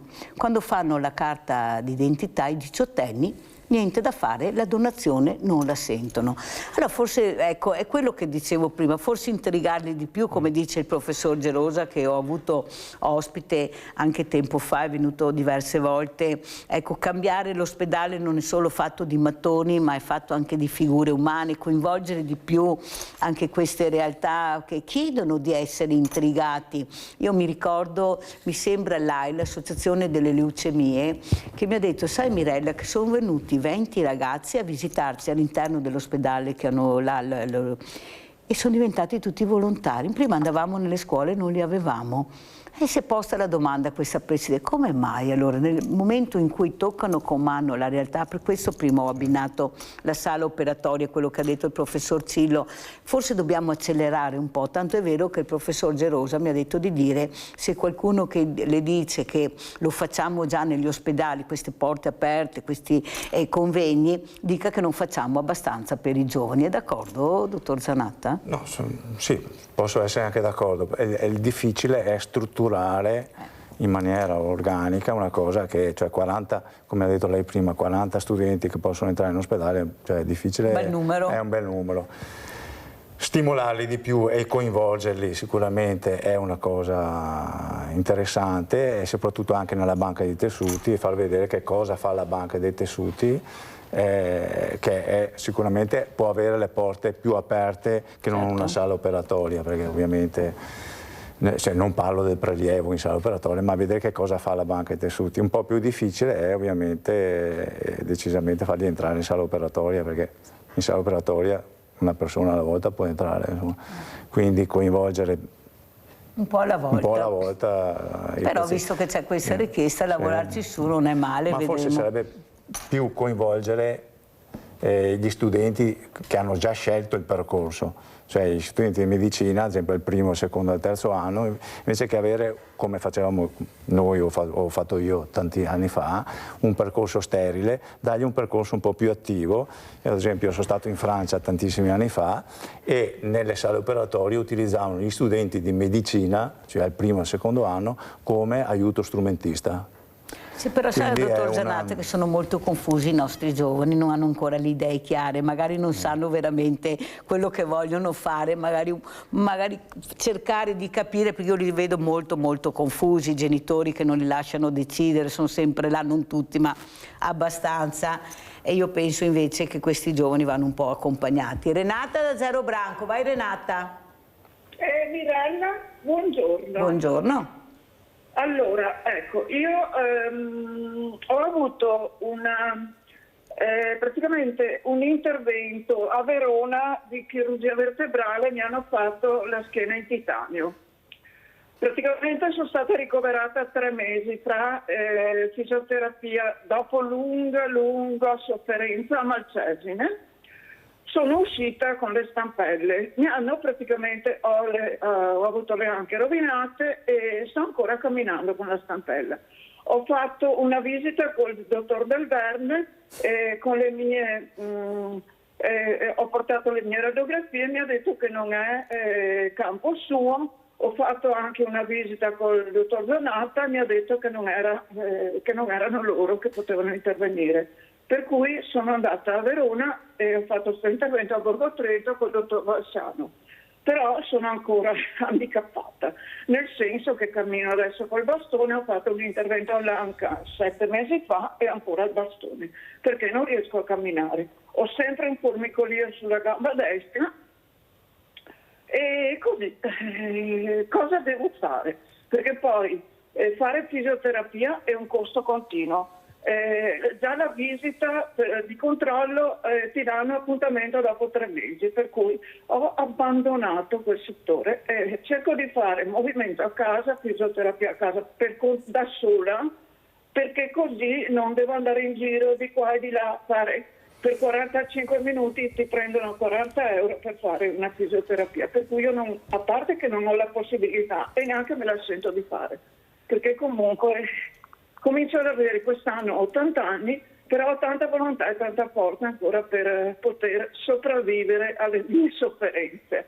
Questo è quanto. Posso avere una risposta? Certo, Renata cara, un abbraccio. Intanto non mollare mai, perché come vedi il confronto è importante. Adesso sentiremo anche cosa rispondono, ma soprattutto capire, ecco, prima vedi Renata, io dicevo una cosa sia al dottor Zanatta che al dottor Del Verme, che abbiamo bisogno del supporto del volontariato. Ecco, queste persone da sole non ce la fanno a distrigarsi su questo groviglio di cose da fare.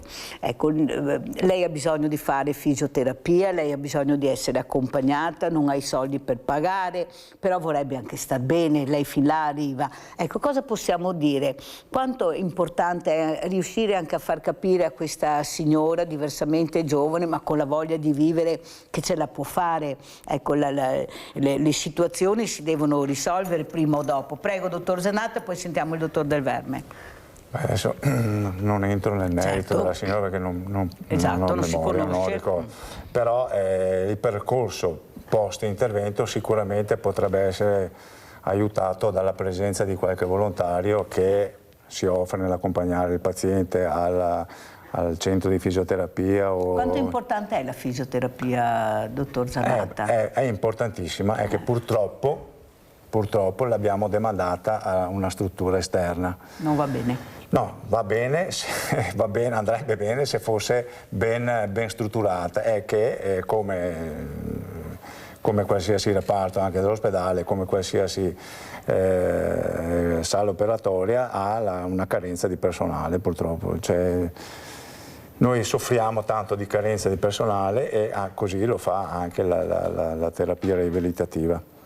Il percorso che un paziente dovrebbe avere è quello di entrare in ospedale, seguire l'intervento chirurgico e poi proseguire con un recupero, una riabilitazione che deve essere organizzata già prima dell'intervento.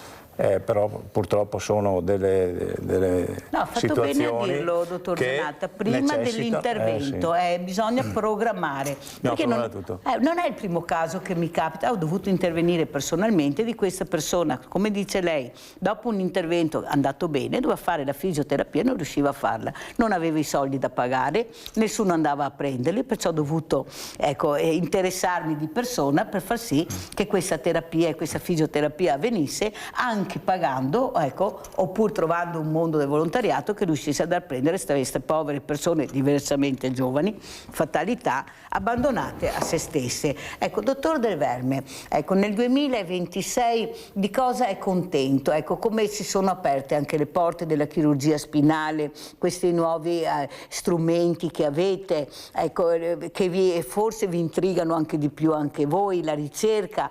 Cosa ci dice, dottor Del Verme? Cos'è che la soddisfa di più e quello che vorrebbe avere di più?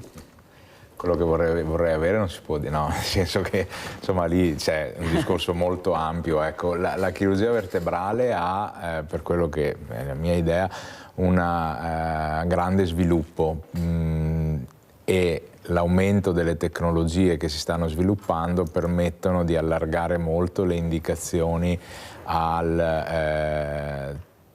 ai pazienti che magari anni fa venivano lasciati in disparte. Quanti anni fa, diciamo la verità, è cambiata la situazione? Io penso che adesso, io ho iniziato a fare neurochirurgia nel 2004, quindi già dal 2004 a oggi è molto diverso, molto diverso.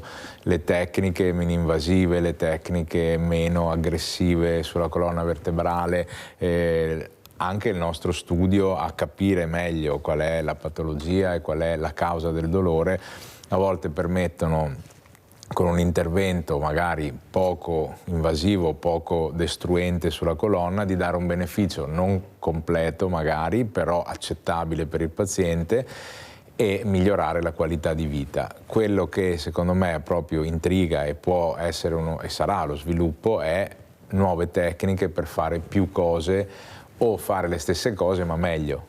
Okay? Ma questo vale sia per le tecniche di approccio, quindi approcci diversi, strade diverse per arrivare nello stesso posto, ma anche i materiali più performanti, materiali che garantiscono anche una stabilità o una stabilizzazione, un'integrazione maggiore dei mezzi di sintesi nella colonna vertebrale, per cui questa è la strada futura che vedo nel mondo per quello che è la chirurgia vertebrale, maggiore spinta, e dopo chiaro che bisogna far fronte alle maggiori indicazioni. Se posso riallacciarmi alla signora di prima, sì. Ecco, vediamo come una paziente di 80 anni comunque sia stata già operata 3 volte, se non sbaglio, sì. Ecco, tra gli interventi precedenti e l'ultimo fatto. Quindi 20 anni fa probabilmente sarebbe stata ritenuta non chirurgica prima. Ecco. Al saldo di questo, purtroppo la chirurgia non è la soluzione a tutti i mali, e noi arriviamo fino a un certo punto e c'è, oltre che il fallimento, il risultato parziale, e quindi poi va integrata con altre terapie. Quello che spesso mi trovo a vedere nei pazienti che vengono dal chirurgo convinto che con un schiocco di dita si faccia il miracolo. Purtroppo non è sempre così, purtroppo anche per noi, perché vorremmo magari. Però si arriva fino a un certo punto, si ottiene un certo risultato, quando non si ottiene bisogna poi proseguire con le altre strade di cui avete parlato, insomma, ampiamente prima, ecco. Grazie dottor De Verme, è stato molto chiaro, non è così semplice come si pensa, faccio l'intervento e risolvo il problema, non è proprio così. Abbiamo Fausto da Silea, ciao Fausto.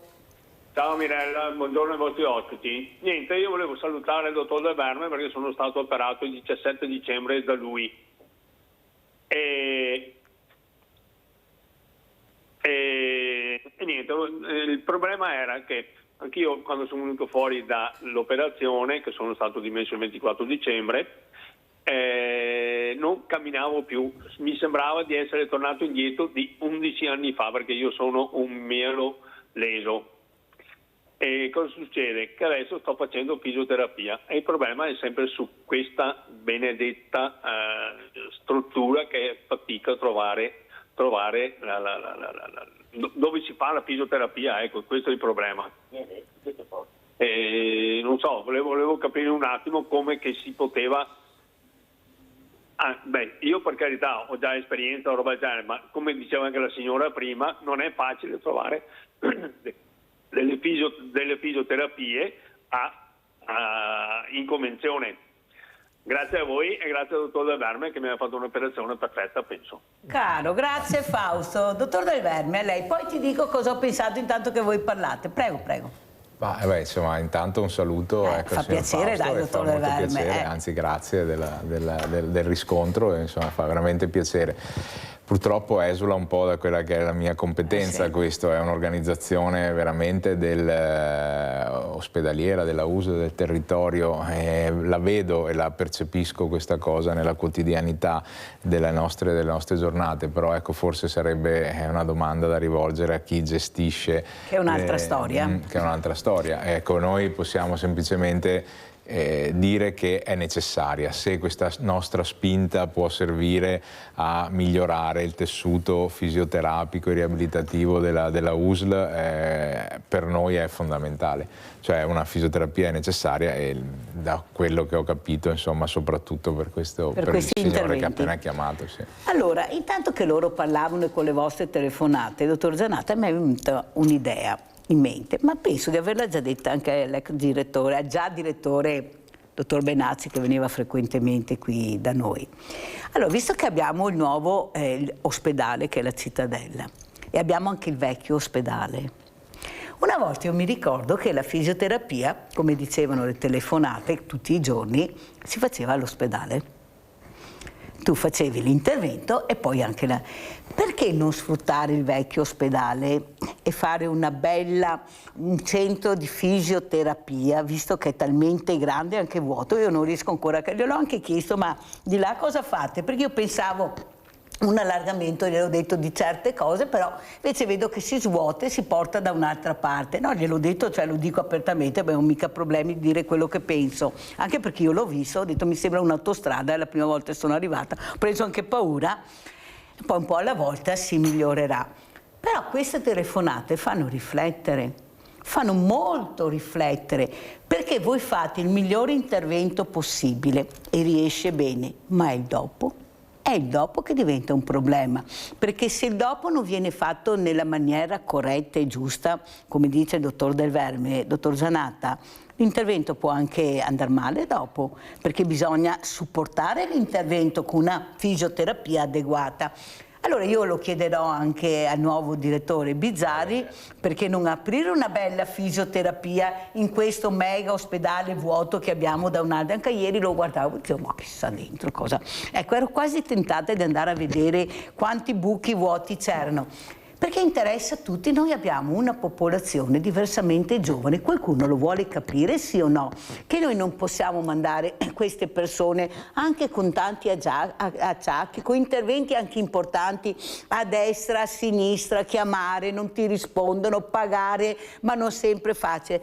Dottor Zanatta, l'importanza, ecco lo dica, della fisioterapia, dell'intervento, ma dopo ecco l'importanza di dire adesso vai e fai, giustamente il dottor Del Verme, non sono io, dice, però voi avete una parola importante, siete voi che poi vi confrontate con i direttori generali, se non sbaglio, ascoltano voi o sbaglio, dottor Zanatta? Perciò la vostra parola sarà anche fondamentale sul futuro dell'ex ospedale, che non si capisce bene perché nessuno ce lo spiega, ma fortunatamente ecco, io ho i primari che vengono volentieri, ognuno dice che per quanto lo riguarda di quello che vi compete la sua sensazione, perché noi dobbiamo farli atterrare docilmente. Questi pazienti qua non possiamo buttarli là se solo se hai tanti soldi riesci ad avere le cure. E no, anch'io devo avere quello che mi aspetta di diritto, perché la sanità funziona ma la pago anche, ci mancherebbe anche che non funzionasse, dico io, dottor Zanatta.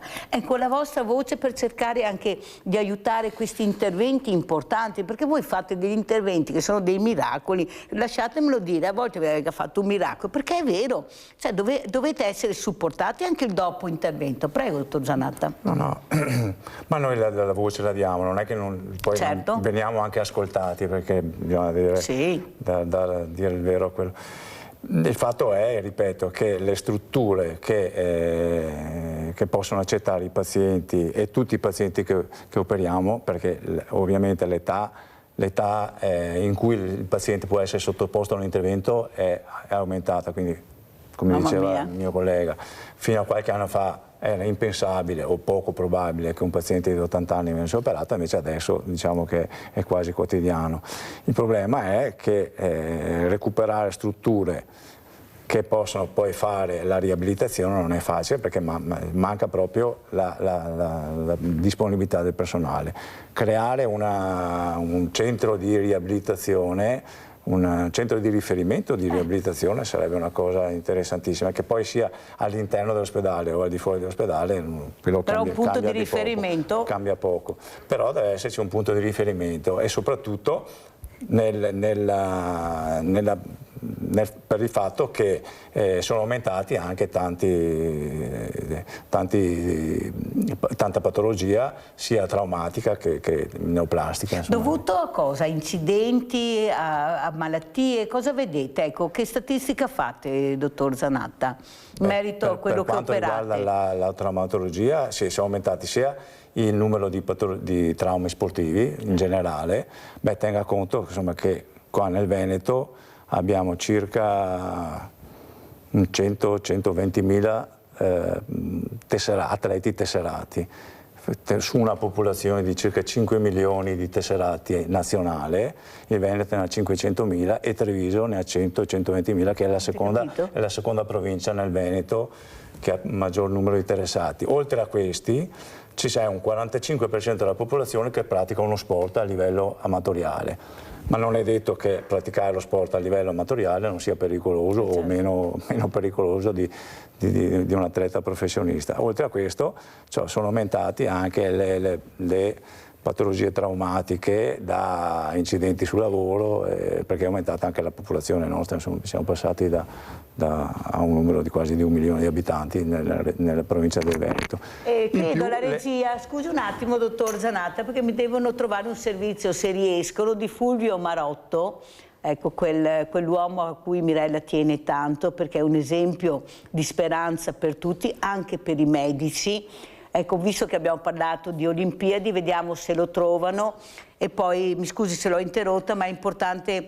non so se ve l'ho già fatto vedere, se lo avete già visto, ma ve lo farò vedere, l'importanza anche del cervello. Ecco, questo uomo che dopo invece purtroppo questa grave malattia, che, come Bebe Vio purtroppo, che è arrivato che aveva nel fiore dell'età a 30 anni, lui ha detto: io non devo rimanere in sedia a rotelle, io mi devo alzare da questa sedia, e grazie a voi, agli interventi e anche a questo cervello che continuava a essere sollecitato da lui, perché lui non accettava la sedia a rotelle, è riuscito a fare delle cose incredibili. Lui si fa le protesi, lui va a sciare, lui va in canoa, non ha gambe, è dal ginocchio in giù, è senza gambe, è senza mani, e lui riesce a fare qualsiasi cosa. Io delle volte lo vedo che ha vita delle vittime, dico: ma come fai? Ma come fai? Ecco, la speranza anche di portare questi esempi, dottor Zanatta, anche per voi,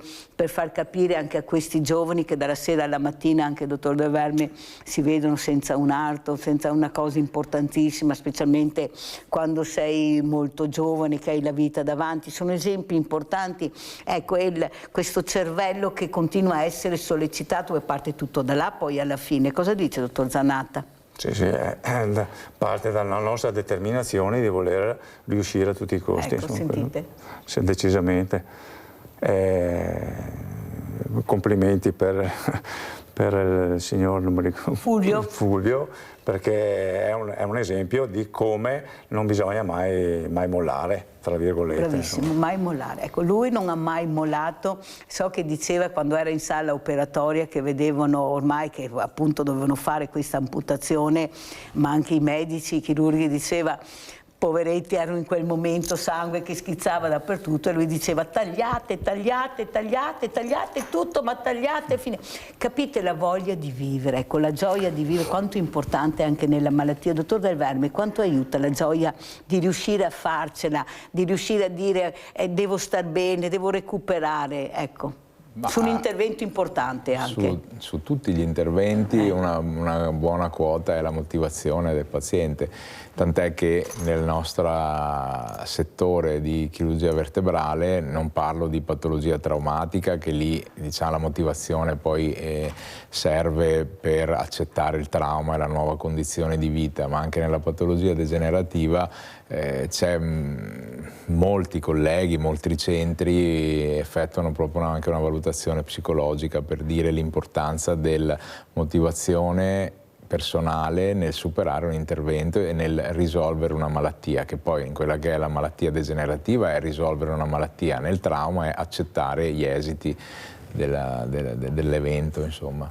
Per cui è molto molto importante. Noi stessi dovremmo, quando c'è un'indicazione, ripeto, non traumatica ma degenerativa, dovremmo capire anche le reali motivazioni del paziente. Un paziente poco motivato è un paziente che ha meno risultato rispetto a un paziente più motivato. Capito. Avete capito a casa, dovete reagire adesso che è in condizioni ancora non ottimali, avete capito l'importanza delle parole del dottor Del Verme, dovete motivarvi, devo farcela. Claudio da Marano Vicentino, vai Claudio.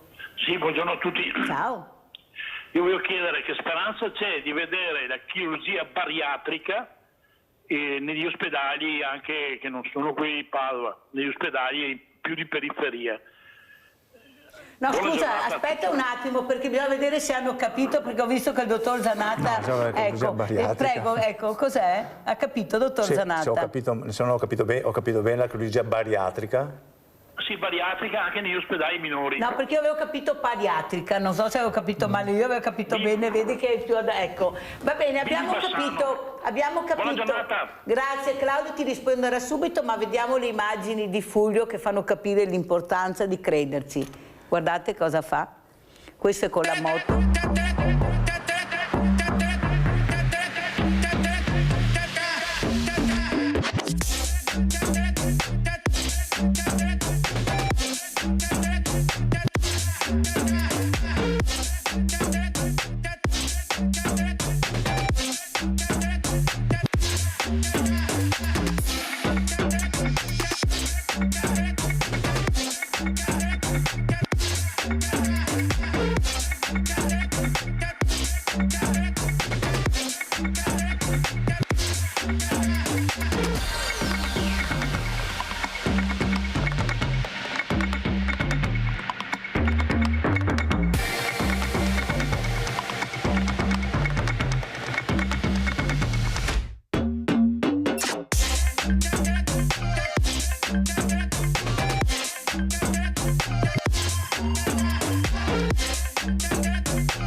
Allora, dottor Zanato e dottor Del Verme, queste immagini che fanno capire che la speranza è l'ultima a morire, che se vuoi ce la fai, riesci a fare tutto lo stesso. Prima si parlava di cervello e tutto là.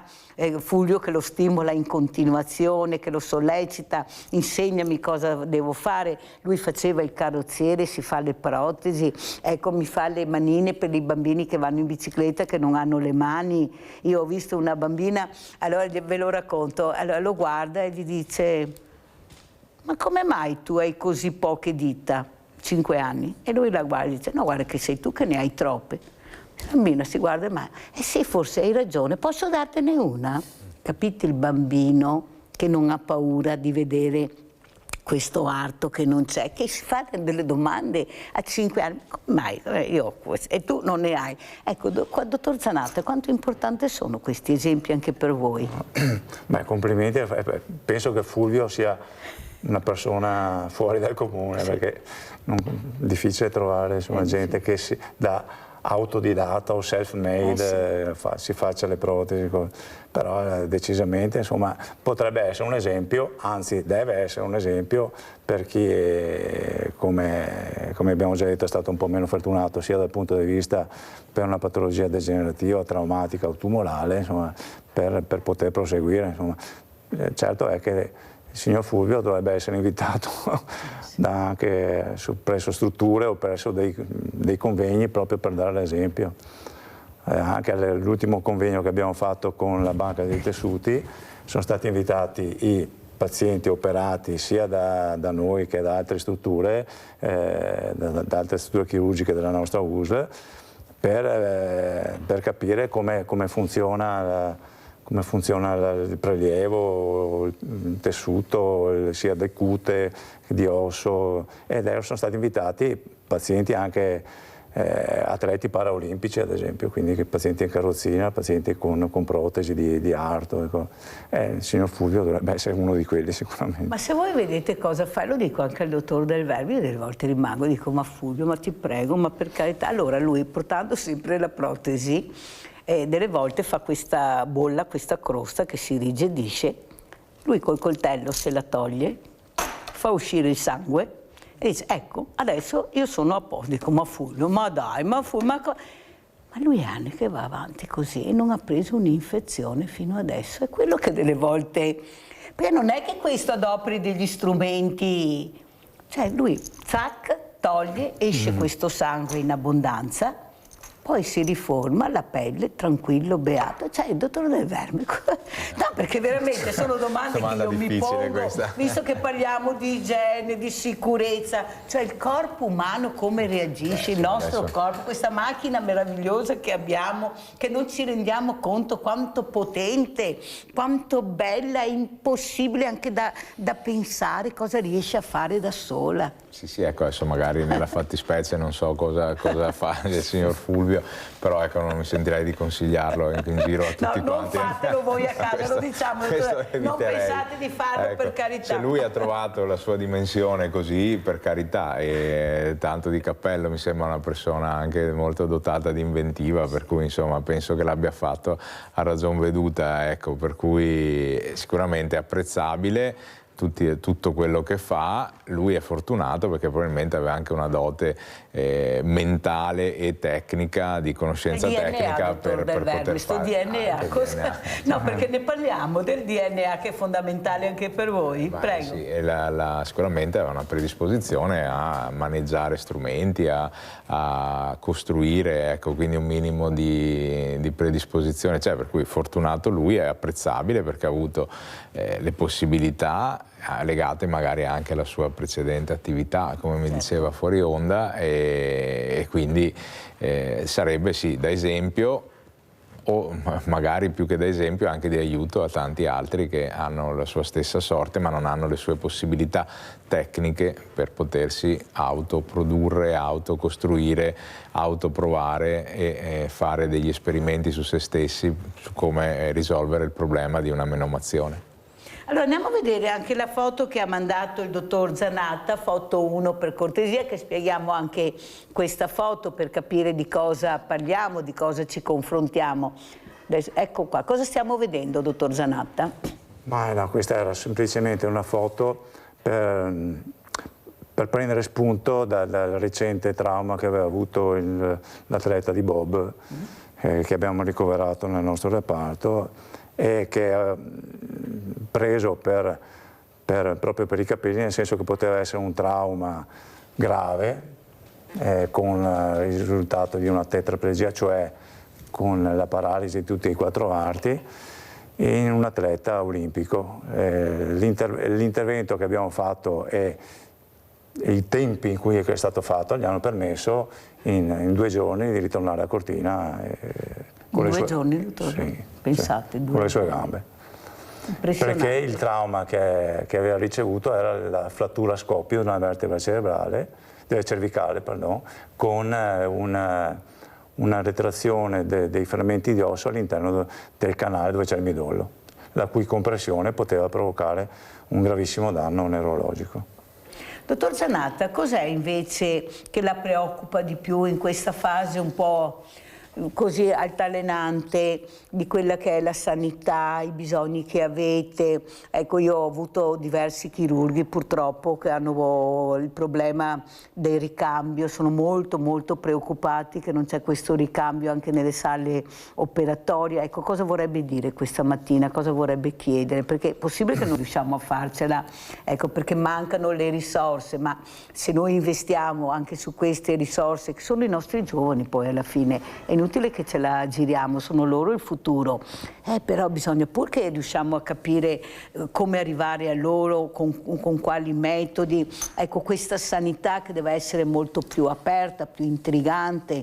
Prego, ecco, questo esempio che ho fatto vedere di Fulvio, che prima o dopo riuscirò, anche se ormai non ha più 30 anni purtroppo, però è lo stesso, perché fa le cose che faceva a 30 anni con la moto. Le volte vedo che perde la protesi e sulla moto dico ma questo parte e non cade, ecco, noi siamo terrorizzati, lui non cade. Ecco, questi esempi che sono la speranza dei giovani. Io vedo quei giovani che arrivano da lui, rimangono esterrefatti, cioè con la bocca aperta, dico io non mi lamenterò più da questa sera quando vado a casa. Prego, dottor Zanatta. Ma guardi, noi viviamo posso dire, su un'isola felice. Noi abbiamo nel nostro reparto e nelle nostre unità diversi giovani che hanno voglia di fare. Direi che siamo fortunati, nel senso che una discreta quantità di anche studenti di specialità vengono, sono contenti, lavorano, hanno una partecipazione sia nella sala operatoria, nella clinica e nella gestione dei pazienti, che è notevole, insomma, per fortuna. Beh, sono un po', non so negli altri reparti, ma veramente la neurochirurgia qua a Treviso è sempre stata un po' a sé stante come clinica, però abbiamo diversi giovani che hanno voglia di lavorare, per fortuna, insomma. Quindi l'eredità che qualcuno può lasciare è sicuramente presa in mano poi da altra gente che la porterà avanti, insomma. E poi questo è un bel messaggio, vuol dire che siete riusciti a intrigarli, non sempre è così. Mi fa piacere, dottor Zanatta, che l'abbia detto, vuol dire che questi giovani hanno capito anche l'importanza di fare determinati percorsi, però vuol dire che li avete anche intrigati. Dottor Del Verme, arrivano anche i farmaci, intervento farmaci. Io ho avuto la scorsa settimana ospite un neurologo il dottor Schiavo, il quale era molto arrabbiato con i farmaci, ad esempio. In particolare se l'era presa con due, ma Mirella non si ricorda tutti ed uno, me lo ricordo, col Plasil. Ha detto che ha scritto anche una lettera all'AIFA perché è un farmaco che si prende troppo facilmente, il fai da te, si va in farmacia, si prende, ecco l'importanza del farmaco, di seguire una terapia anche adeguata, dottor Del Verme, dopo l'intervento? Ma questo sì, fa parte un po' del percorso post-operatorio per quello che riguarda la nostra parte di attività. Diciamo che l'utilizzo del farmaco è relativo, non ne usiamo molti, ecco, forse per fortuna nostra, che così insomma, però insomma l'utilizzo del farmaco è veramente relativo, usiamo per lo più antidolorifici, ecco, non farmaci di altro genere, o almeno non in maniera così estensiva. Poi sicuramente nella medicina fa parte di tutta quella incasellamento di terapie che bisogna avere, la chirurgia, il farmaco, la terapia antalgica, l'infiltrazione, la fisioterapia, insomma la diagnostica, per cui sicuramente hanno un ruolo importante nella nostra disciplina, soprattutto in quella che è la chirurgia vertebrale, è un uso abbastanza limitato sia come tipo di farmaco che come durata del trattamento, ecco, non abbiamo grosse esigenze da questo punto di vista. Allora vi trovo d'accordo, perché in effetti il dottor Schiavo diceva che lui è contrario a tanti farmaci, già 4 sono tanti, diceva cercate di prendere meno che potete, perché sennò gli altri annullano quelli che voi, perciò è tutto un gatto che si morde la coda, mi fa piacere. E un'altra cosa, dottor Del Verme, ecco, quanto vi aiuta la robotica, l'intelligenza artificiale, ecco, anche in questi interventi, soprattutto una volta si parlava di rigetto, io parlo semplice perché a casa devono capire, c'è ancora questo problema o anche qua sono stati fatti veramente dei passi avanti anche con questi trapianti di tessuti diversi? Allora, noi problemi di rigetto non ci sono perché comunque il tessuto che andiamo ad impiantare è un tessuto che non crea rigetto quando facciamo un innesto di osso da donatore, anzi crea un'osteointegrazione che è l'obiettivo della nostra tipo di chirurgia, quindi far fondere la parte di colonna vertebrale sana con la parte malata sostituita, quindi non c'è questo problema di rigetto, al massimo può succedere, ma in maniera molto rara, un riassorbimento dell'osso del donatore, però anche questo è veramente una complicanza trascurabile. Per quanto riguarda le tecnologie, come dicevamo prima, aiutano e permettono passi avanti nelle indicazioni e nel tipo di intervento. Sull'intelligenza artificiale siamo ancora molto indietro e non saprei veramente esprimermi. La robotica sì, la stiamo vedendo sta entrando in maniera molto dirompente nella chirurgia vertebrale. Quello che mi sento di dire è di non affidarsi solo alla robotica, o meglio, la robotica va bene per facilitare, velocizzare l'intervento, ma non deve essere una scusa per non saperlo fare senza robot. Questo è un po' la cosa che mi dispiacerebbe se dovesse succedere in futuro, che le nuove generazioni, insomma chi si avvicina alla chirurgia, avendo il paracadute del robot, poi tecnicamente non è pronto a fare l'intervento senza robot. Il robot deve essere una velocizzazione, una maggior sicurezza, maggior precisione, o anzi una sicurezza di precisione, ma non la scusa per non saperlo fare. Ecco, questo è importante. Più chiaro di così, la ringrazio dottor Del Verme. Vedo che anche lei, come il professor Gerosa, con questa intelligenza artificiale andate molto cauti, e mi ricordo anche cosa mi ha detto, perché io ho detto ma mi scusi professor Gerosa, ma alla fine c'è sempre l'uomo, che parliamo di intelligenza artificiale, e lui mi ha risposto lei ha letto il mio trattato? No, perché ho detto quello che ha detto lei, alla fine c'è sempre la mano dell'uomo, non c'è niente da fare, e la parola etica, perciò vede che condivide anche il suo pensiero anche il professor Gerosa. Allora dottor Zanatta, come ci saluta, con quale messaggio, cosa vuole dire ai telespettatori che la stanno seguendo? So che abbiamo parlato di speranza, di tecnologia, di sanità. Ma Speriamo che le nuove tecnologie e soprattutto i nuovi materiali che ci fornisce le ditte che ci forniscono possano essere sempre più d'aiuto nel nostro lavoro.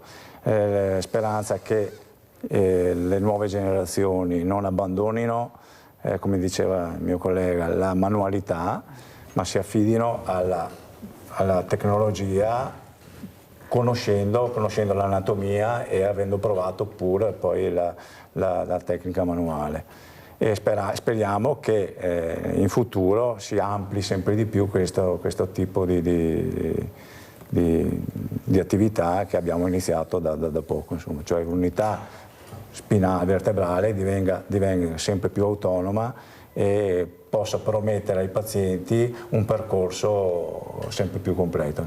Senta, dottor Zanatta, si parla sempre di giovani che hanno poca manualità, ma quando vengono in sala operatoria voi vi accorgete subito se uno ha manualità o no? Cioè basta un'occhiata per vedere se è adatto, perché va bene, voglio fare il chirurgo, però bisogna vedere, che bisogna anche capire se sei in grado di fare il chirurgo, perché anche io sogno tante cose, ma non è mica detto che riesco a fare. Voi vi accorgete, perché sa, noi che poi andiamo nella sala operativa, Madonna, chissà che sia fortunata, chissà chi me opererà.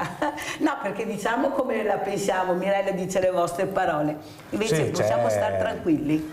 Dice giusto, c'è una certa predisposizione, al lato chirurgico, una certa manualità sicuramente.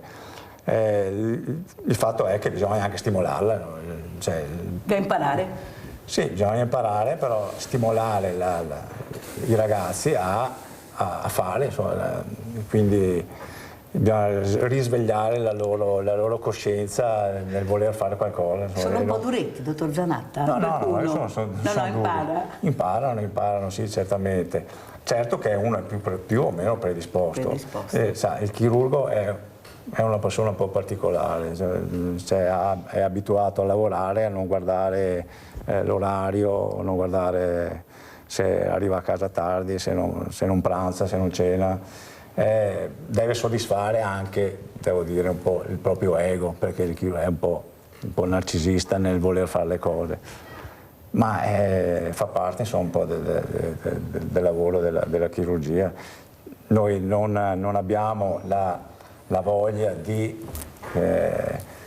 colloquiare e di presentarci con il pubblico, cioè non amiamo fare moltissimo i clinici come possono essere i medici di medicina interna o chi fa ambulatorio, perché siamo animali, fra virgolette, da sala operatoria. Sì, e l'ha detto bene, infatti io ho avuto, non mi ricordo, sempre un chirurgo che era arrabbiatissimo con i sindacati, dottor Del Verme, perché ha detto: io non posso avere l'orario, timbrare il cartellino, quante ore devo fare, so io l'intervento che sto facendo, quando lo devo finire, quanto posso fare, quanto posso durare o quando passare la mano, non sono loro che me lo devono dire, io non devo avere orari, devo decidere io cosa fare, come fare, quanto fare, d'accordo?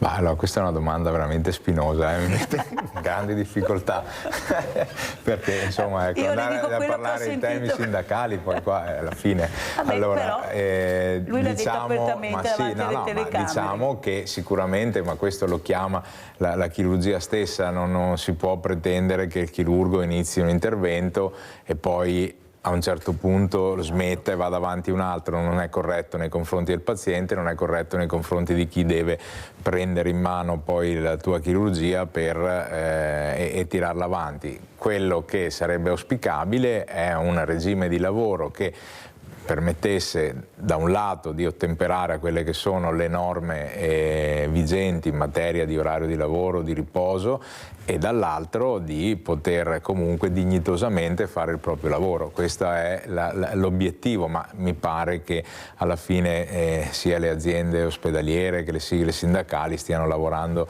in maniera molto precisa e costante per ottenere questo.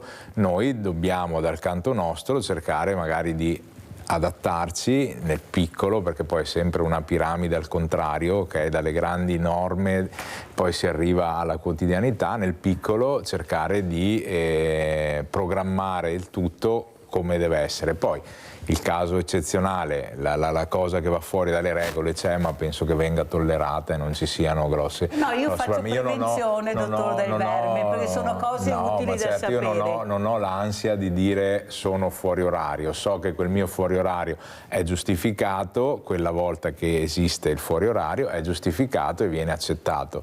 Ecco, bisogna non esserlo sempre o non esagerare sempre, però io penso che nell'ottica di una programmazione e un'organizzazione si possa riuscire a salvare entrambe le cose. Vede, lei ha detto una parola importante, dottor Del Verme, programmazione. Siccome siamo stati abituati che non sono capaci a fare programmazione molti, è meglio che lo facciamo anche noi e lo diciamo, perché in effetti questo chirurgo diceva: tu paziente sei sicuro che io ti operi, che vuoi che mi operi il dottor Zanatta. Il dottor Zanatta ha finito le ore e mi trovo che c'è un'altra persona che mi opera, non va bene. Ecco, lui diceva anche questo, guarda che è andato giù veramente duro e dritto, perché io sono convinta che parlarne si possano risolvere i problemi, come dice giustamente lei, perché si può programmare, o sbaglio, dottor Zanatta? No. Cosa dice? Condivide quello che è stato detto? Assolutamente, cioè la programmazione è fondamentale.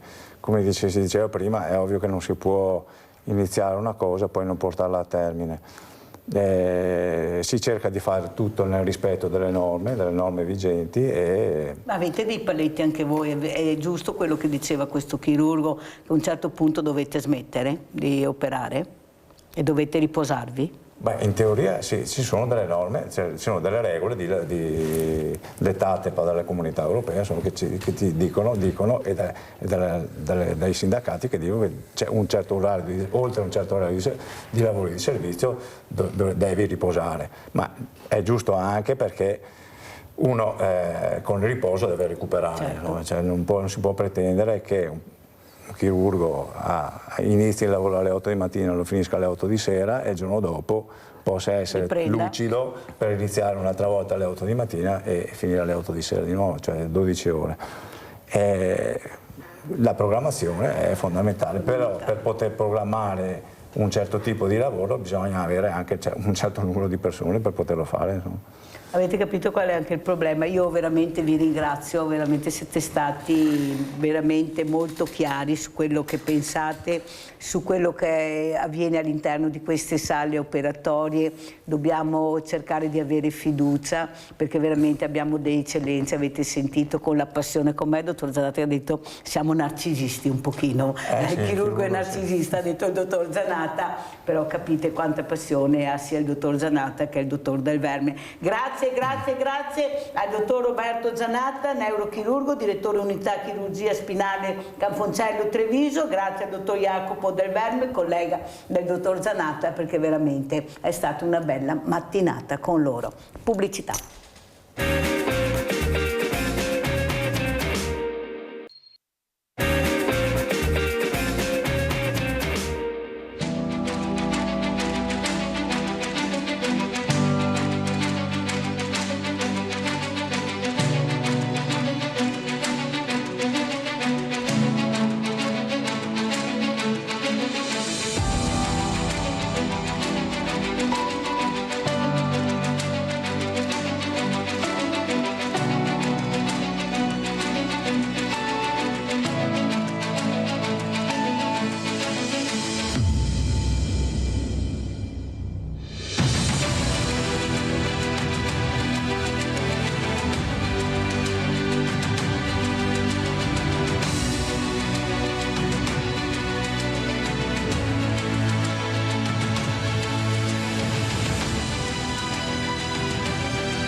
E saluto Aurelio Ceccon, Presidente Antica Fiera di Santa Lucia. Buongiorno Presidente, che belli questi video, adesso stacchiamo un po' la spina.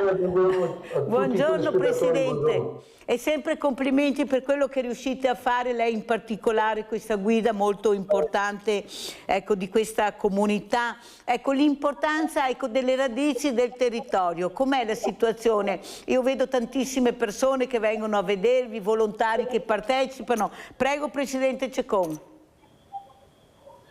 Sì, volontari ne abbiamo abbastanza, ecco, noi che collaborano con noi, oltre ai nostri 200 e quasi 70 soci, ci sono altre 41 associazioni del territorio. Ognuna naturalmente ha il proprio ruolo e il proprio impegno, perché naturalmente abbiamo anche dei camper che arrivano, parlo di circa 400 camper che arrivano, e li portiamo in visita al nostro territorio, quindi a conoscere le nostre radici, li portiamo a visitare qualche chiesa, ma anche nelle cantine del Prosecco, chiaramente anche quelle, quindi c'è un grande lavoro dietro alle quinte, insomma c'è un grande lavoro. Presidente, è diventata itinerante allora questa antica fiera, perché è molto importante, come lei dice, far conoscere le radici, le storie del territorio, non a caso questo nome, antica fiera. Prego, Presidente. Sì, non è proprio itinerante, io direi che è diffusa. Anche quest'anno ci siamo in 6 paesi confinanti o quasi confinanti con noi del territorio, dove portiamo la nostra voce con concerti, con conferenze, eccetera, e quindi parliamo appunto di storia, delle nostre radici, partendo dal 4 ottobre, partiamo dal 4 ottobre e da lì ogni venerdì, sabato e domenica proseguiamo fino alla rivocazione storica di novembre, quindi siamo molto impegnati a livello divulgativo proprio dei paesi limitrofi, insomma, ecco. Presidente, ecco, intrigati, come siete riusciti a intrigare così tante associazioni, il mondo del volontariato, le persone che arrivano a Santa Lucia, che non era così semplice? Ecco, come siete riusciti a fare la programmazione, la comunicazione, gli investimenti? Prego, Presidente. È un grosso lavoro. È un grosso lavoro, naturalmente bisogna parlarci bene, trovare dei confronti, trovare come è meglio fare piuttosto di, quindi bisogna lavorare in questo senso per tutto il tempo dell'anno. Poi ci sono queste associazioni, io li considero tutti grandi amici e tutti che pensano che stiamo lavorando per il territorio, quindi l'obiettivo è il nostro territorio, la storia del nostro territorio, i sapori del nostro territorio. E tutte queste cose affascinano un po' e chiaramente trovando le posizioni e ricambiando anche con qualcosa il nostro lavoro verso il loro lavoro, ecco che gratuitamente riusciamo a coinvolgere un po' tutti. Naturalmente siamo coinvolti anche noi con loro quando serve siamo pronti, insomma, ecco. Presidente, molte associazioni di volontariato, anche Pro Loco, dicono che i giovani fanno fatica a lavorare, ad avvicinarsi a fare volontariato. Lei come vede, ecco, i vostri giovani? Sì, quello è una cosa complessa. Devo dire che noi come Antica Fiera siamo anche fortunati. All'interno abbiamo un gruppo giovani che ha dei compiti ben precisi, ci troviamo ogni mese e mezzo, 2 circa, mangiamo una pizza insieme e lì programmiamo cosa fare nel futuro. Ecco, da noi chi entra in Antica Fiera sa che qualcosa deve fare, quindi ognuno ha un compito ben preciso da fare. E il nostro gruppo giovani abbiamo, ecco, specialmente le donne, le ragazze. Ecco, quelle sono veramente straordinarie. Magari i maschi fanno un po' più fatica, ma poi alla fine riusciamo a metterli insieme e riuscire a darci una mano, ecco, insomma, quindi sono sempre affascinato quando faccio queste riunioni con questi giovani, no? Il modo di parlare ti fa sentire anche giovane, no? Perché cambiano proprio il modo di esprimersi e quando arrivo a casa sono sempre strafelice di aver passato una serata con una quindicina di giovani che parlino in un certo modo e insomma è molto bello, stai ai tempi, insomma, ecco. E sono veramente felice che lei lo dica, perché anch'io quando li incontro, quando li ospiti, vedo che sono ragazzi speranzosi, ottimisti, che hanno anche voglia di essere intrigati, di imparare, però quando li intervistiamo sentiamo che più di qualcuno dice abbiamo anche bisogno di essere accompagnati da figure più adulte, che possono essere i nostri insegnanti, che possono essere anche queste associazioni, però bisogna intrigarli, bisogna andarli a prendere perché da soli non arrivano. Complimenti Presidente, la pizza è importante, la pizza aggrega, la pizza li fa parlare, socializzi e finalmente parlano e lei ha detto io sono felice quando arriva a casa. Cosa dicono questi giovani che la intriga, che la fa sentire felice, Presidente? Questi termini un po' particolari e questa propositività che hanno, perché sono straordinari e sono più avanti di noi, diversamente giovani, no? Sono più avanti, sono più veloci nel pensiero, più veloci nel creare, non hanno un bagaglio di esperienze come il nostro, però è affascinante ascoltarli, sentirli e quindi condividere con loro le propositività, quindi quando hanno qualcosa da creare, da fare, dare una mano a loro, naturalmente siamo sempre pronti. Pensano di fare così, di creare un qualcosa di nuovo, di cambiare, sì, facciamolo e quindi lavoriamo insieme per farlo. Però devo anche dire che non arrivano proprio così, noi iniziamo dall'asilo alle scuole, proseguiamo e entriamo sia in asilo per coinvolgerli sia nelle scuole, quindi abbiamo già una serie di giovani, un bel pool di giovani che li cresciamo perché noi abbiamo, si pensi, nel nostro corteo portiamo perfino i bambini parvoletti di qualche mese, quindi le famiglie quando hanno il piccolino già lo iscrivono all'antica fiera e quindi anche nel corteo, quindi questi ragazzini crescono con l'antica fiera nel cuore e questo mi fa un grande. Allora andiamo a vedere il secondo video, che così vediamo la bellezza di questa fiera di Santa Lucia, di questa antica fiera.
Il tè, porco mondo, me la vuoi darmi il tè? Vino nero!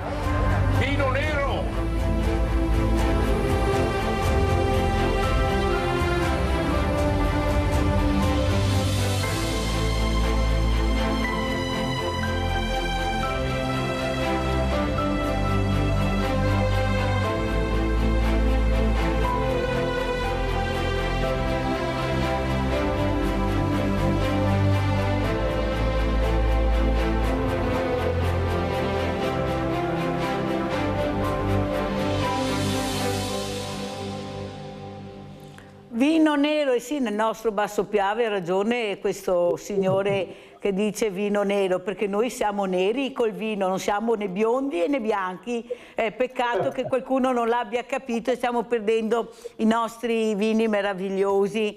Ecco, Presidente, io la ringrazio invece anche per quello che sta facendo, il messaggio che sta divulgando, ecco, di riprendere anche questi vitigni meravigliosi che abbiamo la fortuna di avere. Ma soprattutto, Presidente, tanto complimenti per questa manifestazione, questo giochi di fuochi bellissimo, veramente bellissimo, Presidente, poi un'atmosfera notturna che valorizza ancora di più questi spettacoli, ma soprattutto ho visto tanti giovani, giovanissimi, giovani, allora vuol dire che se li intrighiamo ci sono o sbaglio, Presidente? Allora, guardi, i giovani è sempre stato il mio obiettivo. Lei pensi che in tutti i concerti che facciamo dal 4 ottobre fino a novembre sono tutti giovani del territorio, musicisti che sono poco conosciuti ma sono bravissimi, ma veramente bravissimi. Lei pensa che anche il venerdì e il sabato sera che nella Filanda facciamo 2 grossi concerti, sono 2 grossi concerti fatti dai giovani, quindi sono veramente, cerchiamo di utilizzare il più possibile questi giovani anche per dare un futuro, perché un professionista, un grande professionista, un musicista grosso, ha già il futuro, ha già il suo lavoro, ma questi giovani, se nessuno li fa emergere, non possono crescere e nel futuro proseguire a fare i musicisti, ma devono trovarsi un altro lavoro. Quindi noi cerchiamo in tutte le maniere di farli valere, di farli vedere al pubblico questi giovani e cerchiamo di presentarli in ogni momento, insomma. Ecco. Presidente, un altro tema importante è la burocrazia, questa burocrazia che veramente ci sta facendo impazzire, lo dicono anche le Proloco, e soprattutto questa sicurezza, questo igiene. Io sono venuta a vedervi, è tutto incartato, è tutto sigillato, e non è che ci sta un po' troppo esagerando, poi riusciamo a mangiare delle cose che veramente dovremmo metterci il punto di domanda. Non è che, per carità, la sicurezza è giusta, l'igiene va bene, nessuno dice no, ma non si può, è poi esagerato, Presidente. Io lo vedo un po' un'esagerazione, ecco, di quello che era la nostra anche tradizione, il panino classico, ecco, invece bisogna stare attenti di più. Prego. Sì, bisogna stare molto attenti e bisogna seguire sicuramente queste norme che, se sono fatte, sicuramente sono fatte per qualcosa, quindi cerchiamo di farlo tutti in qualche maniera. Certo, sono molte, non sono più le poche norme di una volta, adesso bisogna avere attenzione, ma non solo in quello, ma anche in tutto il resto, quindi la sicurezza quella è importantissima. Infatti noi ci siamo organizzati già da diversi anni che abbiamo eliminato totalmente il gas, quindi abbiamo tutta l'elettricità in tutti i posti e così, quindi stare molto attenti alle norme sia per una sicurezza sia alimentare che anche per la salute delle persone, insomma, ecco. Quindi cerchiamo di farlo. A volte pensiamo è eccessiva, a volte è eccessiva ed è vero, però se poi succede qualcosa si poteva dire guarda, se facevo in modo diverso, se seguivo. Vabbè, ma non può essere paragonata, Presidente, una sagra a un concerto. Dobbiamo anche iniziare a capire cosa si fa, dove si fa, in quanti si è, perché mi sembra che per far veloci la burocrazia e i burocrati hanno fatto un gran caglierone e hanno messo dentro tutto e non può continuare così. Non si può essere strutturati come pensano loro, una piccola sagra con grande concerto, perché quelle sono le norme. Prego, Presidente.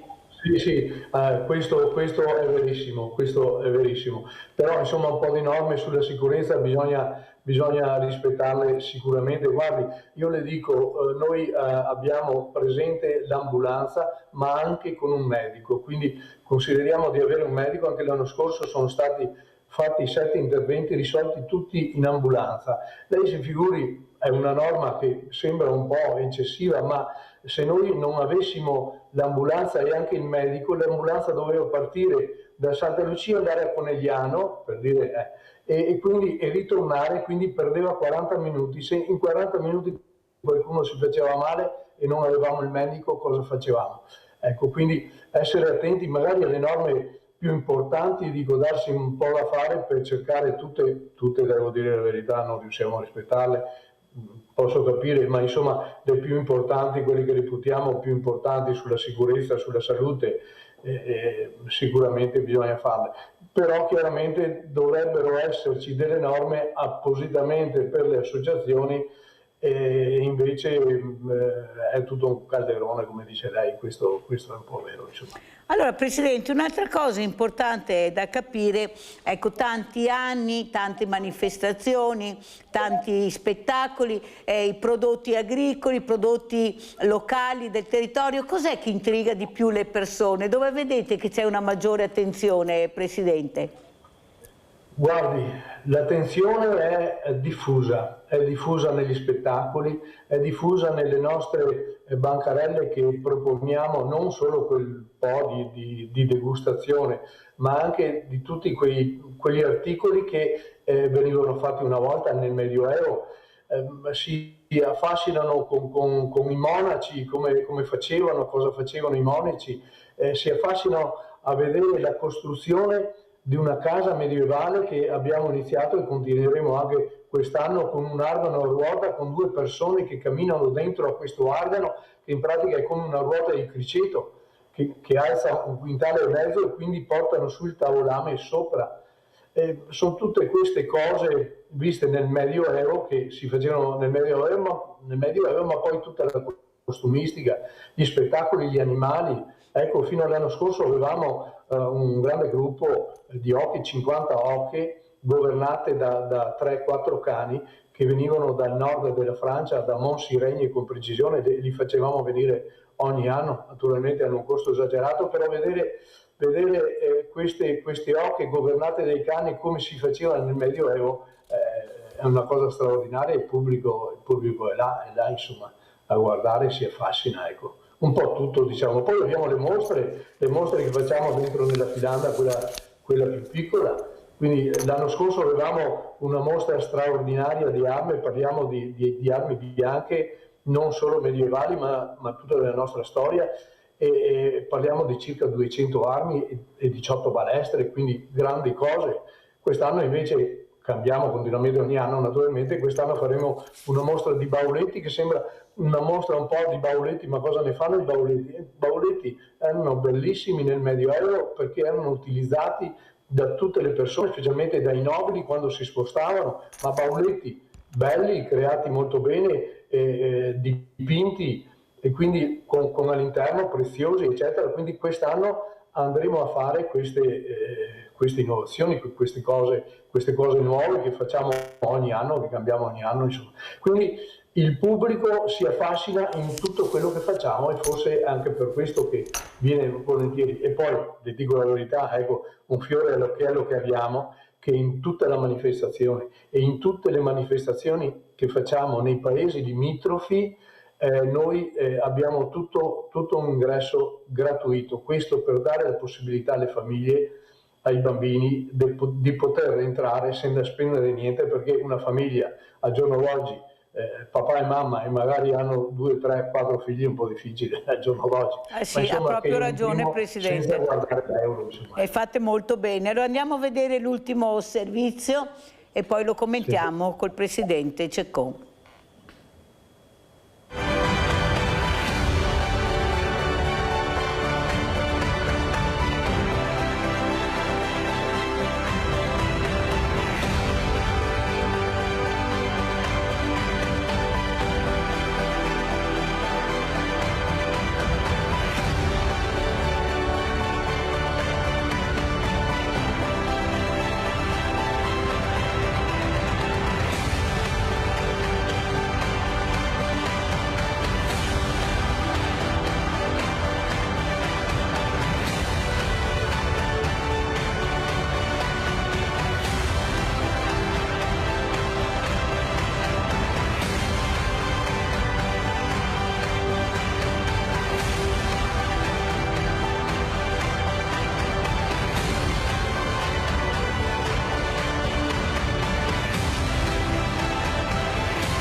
Complimenti veramente Presidente, bellissimo quello che abbiamo visto. Problema della sicurezza, questi giovani che creano problemi, questi bulletti, ecco, soprattutto la sicurezza delle persone che vengono, perché quando ci sono tante persone bisogna tenere alta l'asticella. Ecco, la situazione vostra, prego Presidente.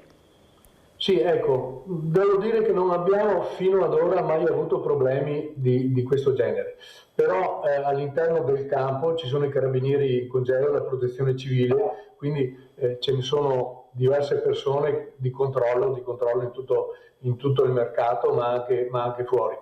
Devo dire che siamo fortunati, forse utilizziamo tutti i giovani e cerchiamo di fare il massimo, ma insomma fino ad ora non abbiamo avuto questi problemi. Certo è un problema grosso per quel che riguarda gli altri luoghi, insomma le altre parti. Io spero di continuare di non avere questi problemi, perché mi dispiacerebbe tantissimo, non tanto per quello che potrebbero fare, ma quanto di vedere un giovane, di capire che un giovane fa determinate brutte cose. Ecco, io ho una fiducia straordinaria sui giovani e devo dire che se vedo qualcosa che non va di loro mi dispiacerebbe veramente molto, veramente molto. Anche perché sono giovani che voi conoscete, delle volte purtroppo sono giovani che vengono da altre realtà, da altri comuni, ecco, che poi i sindaci che io ospito mi dicono, ecco, non sono nostri, vengono da altre realtà, delle volte sono anche loro, però bisogna fare la giusta prevenzione, come dice lei Presidente, perché non può essere rovinata un'antica fiera da 2 o 3 balordi che hanno deciso, ecco, di ubriacarsi oppure di fare degli atti contro la comunità che non vanno assolutamente bene. Allora andiamo a vedere anche invece questo pestaggio al centro studi, poi lo commentiamo col Presidente Aurelio Cecoma, il Presidente Antica Fiera di Santa Lucia. Scene di violenza inaudita al centro studi di Bassano, con spietate aggressioni tra giovani avvenute una nelle scorse ore, l'altra alcuni giorni fa.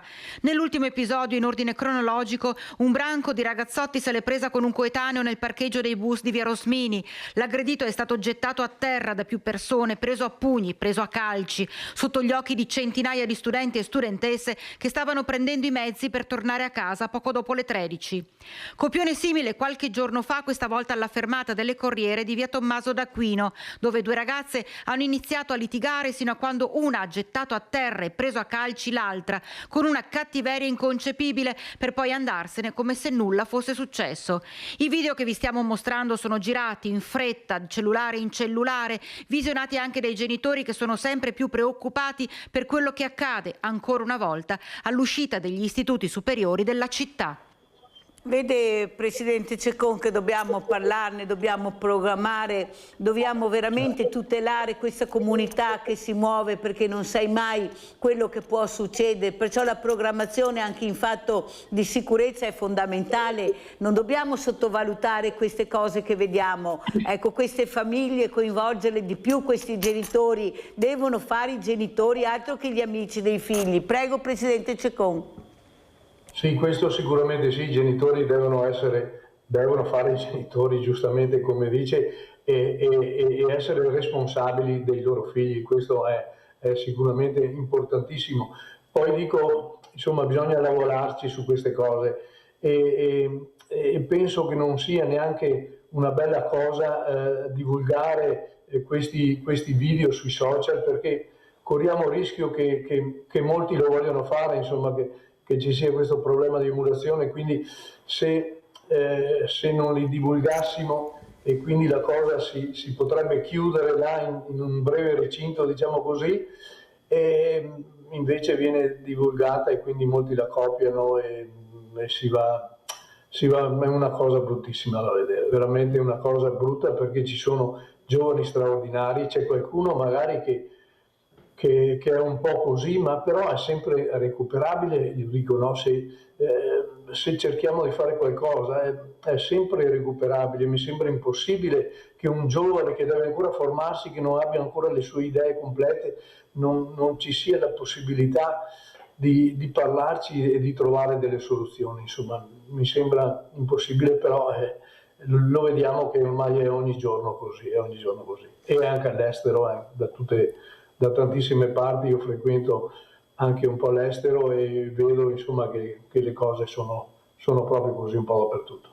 Senta Presidente Ceccon, cosa programmate per quest'anno e soprattutto come ci saluta, cosa vuole dire? Ecco, la programmazione per la prossima fiera di Santa Lucia, questa fiera diffusa, come ha spiegato bene il Presidente Ceccon, che coinvolge tanti comuni, prego.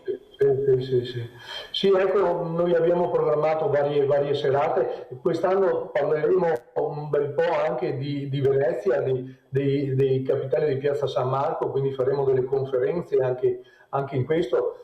Porteremo, devo dire la verità, occhio te conto che si vede ogni tanto anche sui social, no? Giovanni Giusto, che ci parlerà appunto dei modi di dire veneziani, quindi tante cose cerchiamo di metterle su Venezia e poi naturalmente il nostro territorio per la maggiore.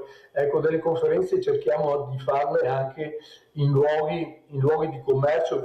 Quest'anno lo faremo in una cantina di Gonotto Retese, e lì faremo appunto una conferenza vera e propria, poi ne faremo in Finlandia, insomma faremo tutta una serie di eventi, sono tantissimi e devo dire anche impegnativi, ma lo facciamo stravolentieri. Veramente grazie Presidente, ormai siamo in chiusura. Io ringrazio il Presidente dell'antica fiera di Santa Lucia di Piave, Aurelio Ceccon, è stato con noi, di aver staccato la spina con queste bellissime immagini. Grazie e complimenti per questa bellissima fiera di Santa Lucia. E adesso andiamo a vedere il vostro assegno, a chi lo abbiamo dato. Grazie, a domani mattina. Grazie a voi, buona giornata. Grazie Presidente. Io spero bene per te. Come sta andando, Bruna? Non bene. Purtroppo avevo una bolletta che non finiva più e non ci sono riuscita, e loro sono andata dall'assistente a spiegare tutto qua e là, però non ci siamo capite molto probabilmente e mi hanno staccato il gas. Cioè, mi hanno dato un contributo di 360 euro e io ho pagato altre cose, Mirella, perché sono arrivata con degli insoluti, mi ha detto porta questo, porta quello, e l'affitto che non riesco più di pagare. Cioè, sono sincera, io ho parlato con il geometra dell'appartamento e tutto quanto, però io non riesco più ad uscire, insomma, cioè, io non lo so cosa succederà. Mio marito è morto, non so se l'ho detto, di cancro, lì, comunque vabbè, adesso mi viene da piangere. Dai Bruna, cioè non avere una spalla sulla quale appoggiarsi è dura, per questo dovrebbero aiutare ancora di più noi donne, perché diventiamo un po' deboli in queste situazioni e secondo me dovrebbero proprio aiutare. Ma purtroppo è molto difficile dimenticare, perché cioè, quando si passano certe cose, la malattia e tutto quanto, come sono mangiata tutto, cioè, nessuno ti aiuta, io non lo so. E tanti dicono va tutto bene, i ristoranti sono pieni, le agenzie di viaggio sono piene, la Movida è piena di gente, e poi noi troviamo Bruna, Tiziana, Anna, troviamo di tutto e di più. Allora questo è l'assegno, Bruna. Grazie. Che ti sei meritata. Comunque non saranno grosse cifre, ma ti permetteranno la solidarietà, l'aiuto. Guarda, cioè io sono una persona che veramente, se non fossi stata forte, non avessi questo carattere, non ce l'avrei fatta a superare certe cose, cioè certe situazioni, veramente. Grazie. Pensiamo che Bruna se lo meriti proprio questo assegno, come tutti gli altri. Vedete, con una piccola cifra, però per loro quanto importante è. Domani Bruna forse riuscirà a chiudere qualcosina che le sta... qualche insoluto, certo. Vi ringrazio, è molto importante per me, insomma, avere un aiuto. Grazie mille. Ciao Bruna.